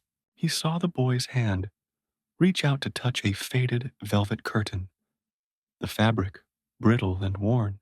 The house didn't recoil. Instead, the Domovoi felt a subtle resonance, a faint warmth emanating from the threads, as if the very fibers remembered the warmth of human touch. This was not the house actively seeking connection, but it was also not actively repelling it. It was a subtle, almost unconscious offering, a hesitant acknowledgement that the boy's presence was altering the rules of its own existence. The Domovoi grappled with the philosophical implications of this shift. If places, like people, could choose to be forgotten, then they could also, perhaps, choose to be remembered. The house's journey into oblivion had been a conscious decision, a deeply ingrained desire to withdraw from the world. But this withdrawal had not been absolute. It had been a retreat, a self-imposed exile, not an annihilation. And in the quiet solitude, a seed of possibility had remained dormant, waiting for the right conditions to germinate. He considered the nature of memory itself. Was it a burden to be shed, or a vital component of existence? The house had clearly categorized it as a burden, a source of pain and weariness. But the boy, with his unburdened past, seemed to thrive on the gentle echoes of the house's former life. He didn't seem weighed down by the faded tapestries or the silent portraits. He seemed intrigued, as if piecing together a forgotten story. The Domovoi realized that for the house, memory had become synonymous with loss. For the boy, it seemed to be a source of wonder. This fundamental difference in perception was at the heart of the house's internal struggle. Could it overcome its deep-seated aversion to remembering? Could it reinterpret its past, not as a series of betrayals and abandonments, but as the natural ebb and flow of life, a cycle that ultimately led to renewal? The Domovoi felt the weight of this decision pressing down on him, his own spectral form a conduit for the house's silent contemplation. He had always been the enforcer of oblivion. Now, he was becoming the confidant of its potential reversal. The Domovoi found himself tracing the boy's movements with an intensity he hadn't felt in centuries. Each step the child took was a step away from the house's chosen darkness, a step towards a nascent light. He watched as the boy discovered a dusty, forgotten music box in a corner of the library. The delicate mechanism, though stiff with disuse, responded to the boy's gentle winding. A tinkling melody, fragile and sweet, filled the air. The Domovoi felt the house react, not with a shudder of annoyance, but with a subtle, almost imperceptible vibration, as if the very wood and plaster remembered the joy of music. This was a crucial moment. The house had the power to silence the music box, to absorb the sound into its vast silence, to erase this small intrusion. It could have commanded the Domovoi to stifle the melody, to extinguish this fragile spark of life. But it didn't. The music played on, a hesitant counterpoint to the manor's long-held silence.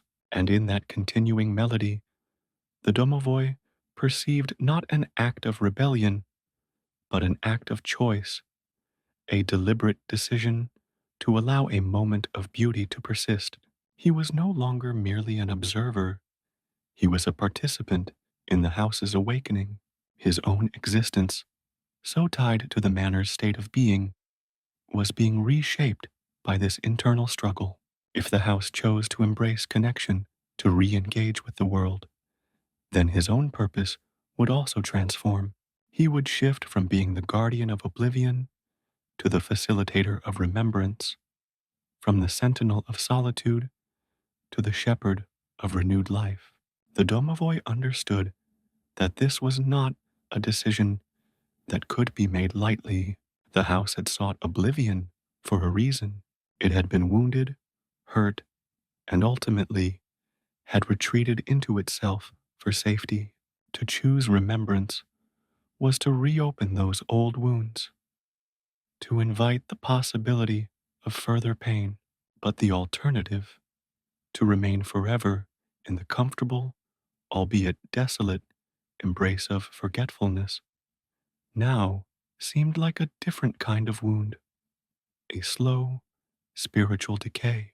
He perceived the house's internal struggle not as a battle of wills, but as a profound meditation on existence. What was the true meaning of being?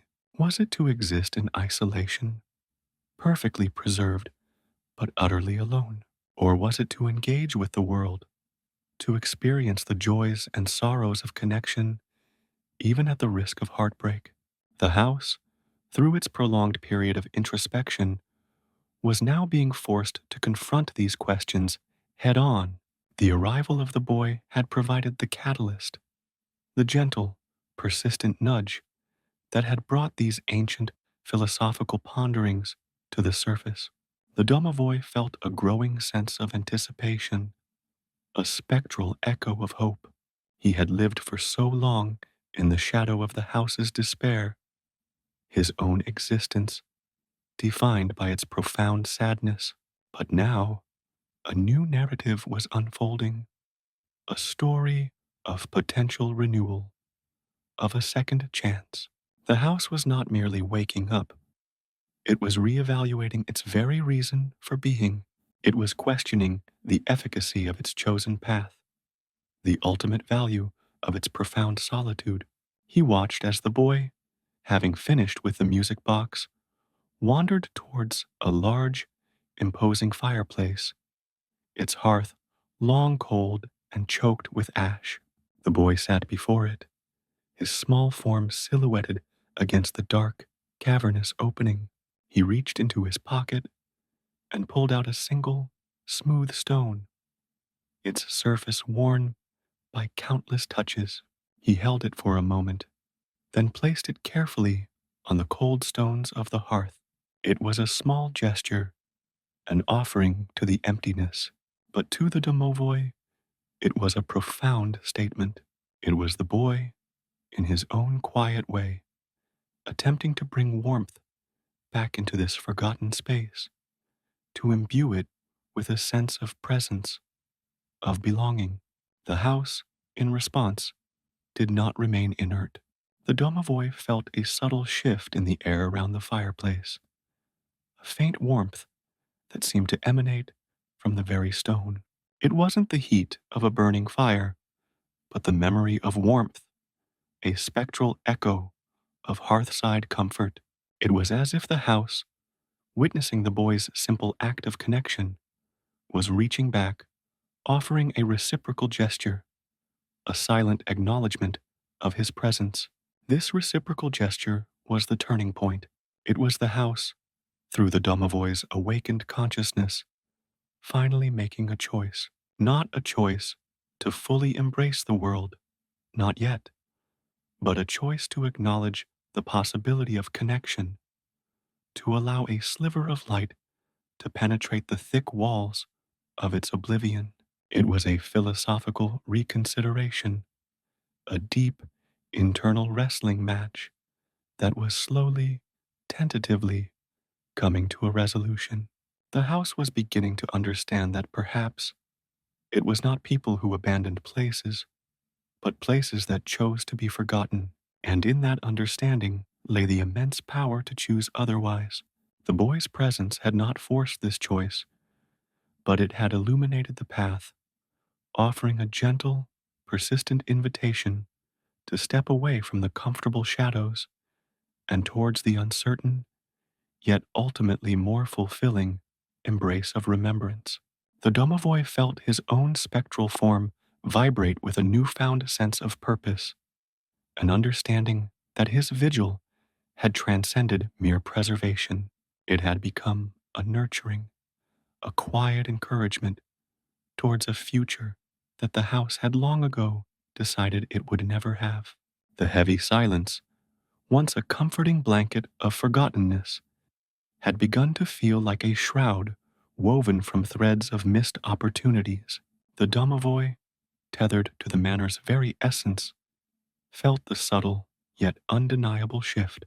It was as if the vast, echoing halls, which had so long served as monuments to solitude, were now exhaling a collective sigh, a release of pent-up longing. The boy, a small, quiet force of nature, had become the unexpected architect of this transformation.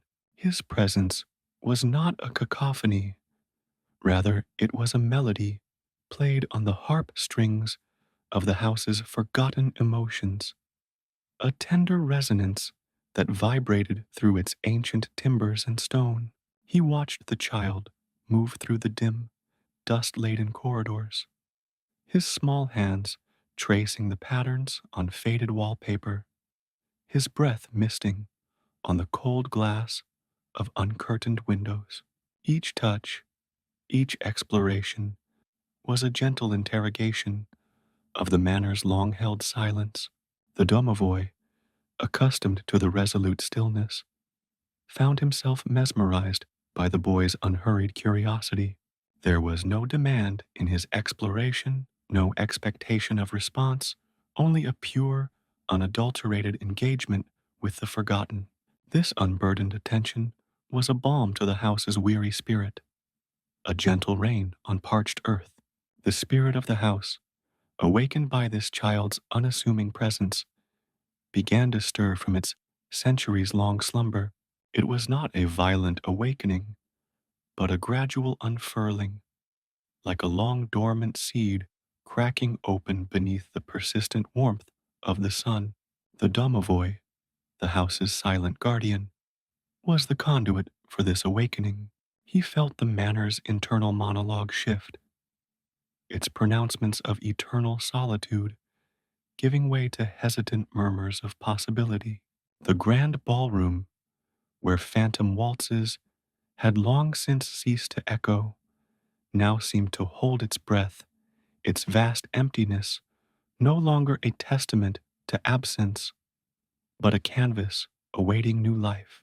The once imposing portraits, their subjects long faded into anonymity, seemed to regard the boy with a new, almost expectant gaze. It was in these subtle shifts that the Domovoi perceived the nascent promise of dawn. The oppressive weight of abandonment was lifting, replaced by a fragile, burgeoning hope. The house, which had meticulously cultivated its oblivion, was beginning to question the efficacy of its chosen solitude. Had it truly found peace in being forgotten, or had it merely found a more profound form of desolation? The boy's innocent presence was the catalyst for this introspection, his quiet existence, a stark contrast to the manor's grand, decaying stillness. He was a living testament to the fact that even in the deepest shadows, life could persist, could find a way to bloom. The Domovoi recalled the initial moments of the boy's arrival. It had been less an event and more a subtle intrusion into the absolute dominion of silence. The house had not protested, it had merely absorbed him, as it absorbed dust and shadows. But absorption was giving way to something else, a slow, almost imperceptible integration. The boy's small, determined explorations were unearthing not just forgotten objects, but forgotten feelings. The creak of a floorboard under his weight was no longer a disruption, but a greeting.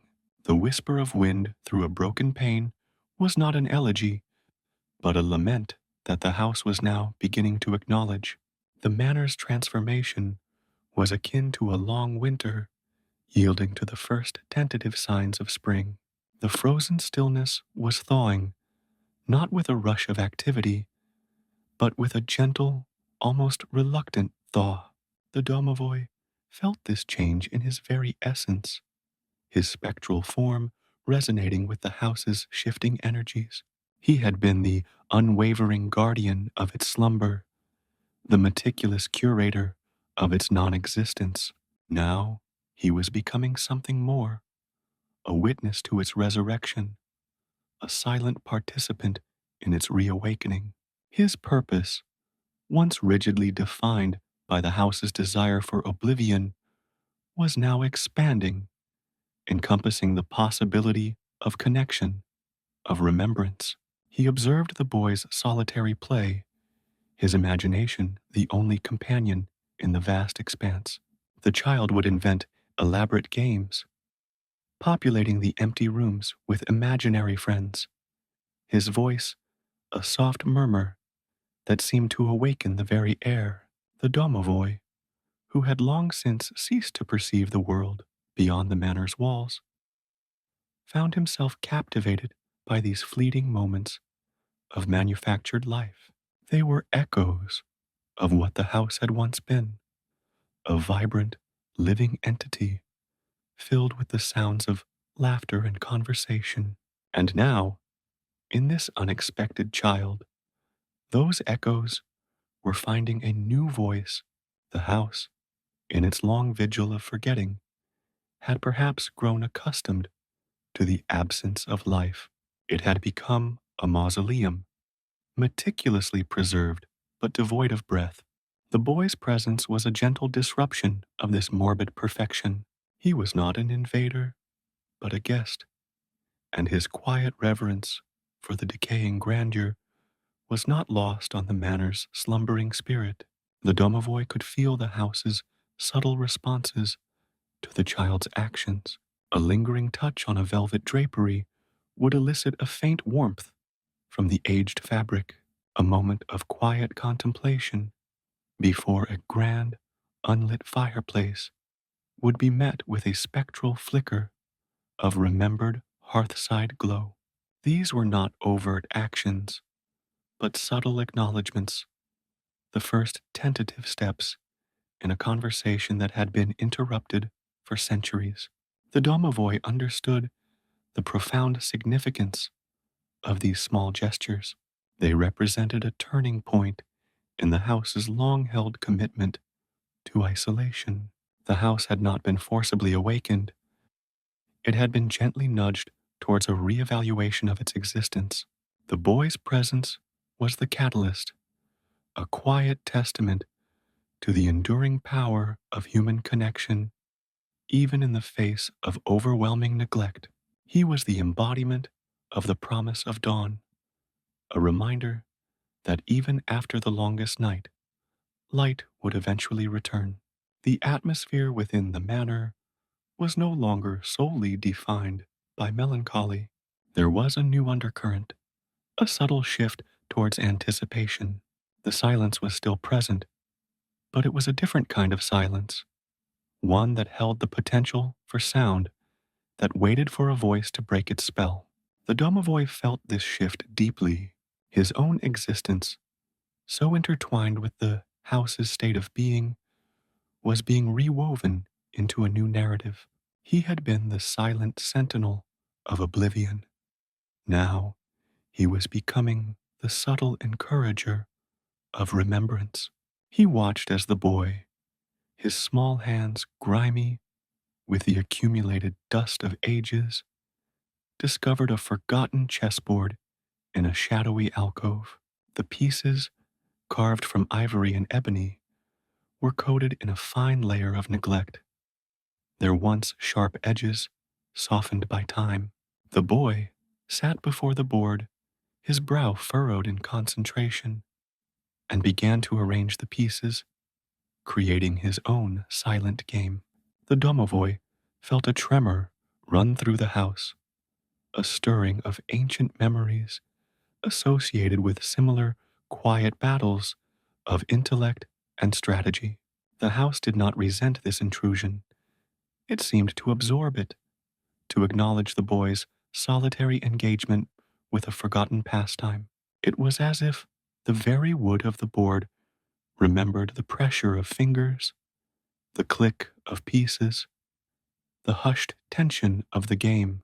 The domovoi understood that this was more than just a child playing amongst ruins. It was a reintroduction of life, a gentle reclamation of a space that had long since surrendered to decay. The boy's imagination was filling the void, breathing life into the dormant spirit of the house.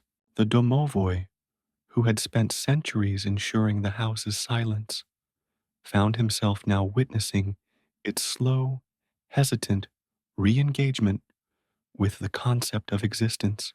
The quiet promise of dawn was not just a metaphor, it was a tangible shift in the manor's very being.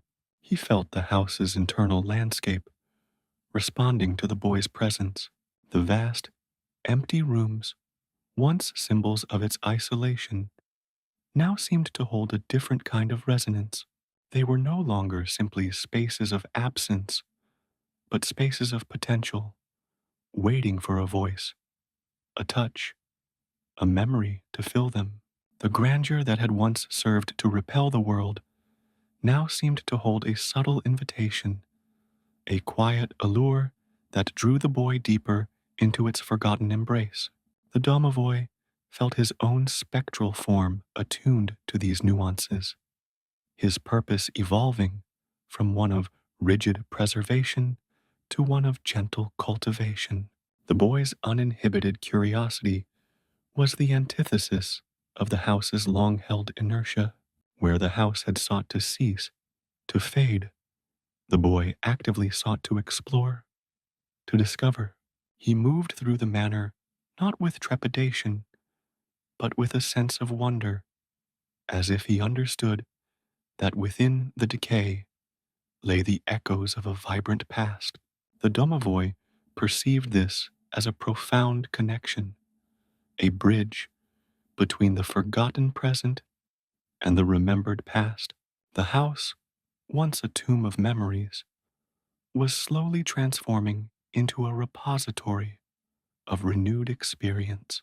The Domovoi recognized the boy's solitary existence in the world outside the manor as a parallel to the house's own chosen isolation.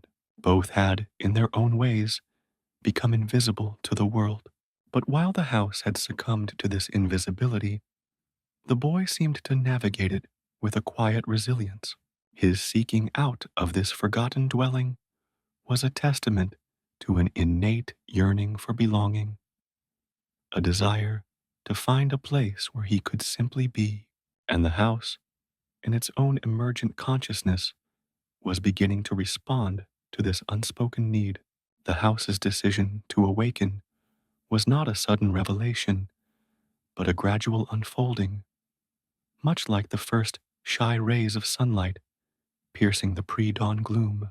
The Domovoi was no longer merely an observer of this process. He was an integral part of it. His own spectral existence was a mirror to the house's burgeoning sentience, his purpose inextricably linked to its evolving understanding of itself. He had been the guardian of its stillness. Now, he was becoming the silent witness to its potential to flourish. He watched as the boy, his small hands stained with the ink of an ancient, decaying book, traced the faded calligraphy with a delicate touch. The words, once vibrant expressions of life and thought, were now fragile whispers on brittle paper. Yet, the boy read them with an earnest intensity, his brow furrowed in concentration. The Domovoi felt the house's attention drawn to this quiet act of engagement, a subtle hum of energy emanating from the very pages the boy touched. It was as if the house, through the child, was re-experiencing the power of its own forgotten voice. This interaction was a pivotal moment. The house had the power to absorb the boy's attention, to simply render the book's words into the silent dust from which they had emerged. It could have commanded the Domovoi to obscure the text, to extinguish this fragile spark of intellectual connection, but it did not. The words remained legible. The boy continued his silent communion with them, and in this continued engagement, the Domovoi perceived not an act of defiance, but an act of choice. The house was choosing to allow its forgotten narratives to be heard, to be perceived, even if only by one small, solitary child. The promise of dawn was becoming more pronounced with each passing moment. The manor, once a testament to abandonment, was now imbued with a quiet expectancy. The dormant spirit, long encased in the cold, unyielding shell of oblivion, was stirring, responding to the gentle warmth of connection.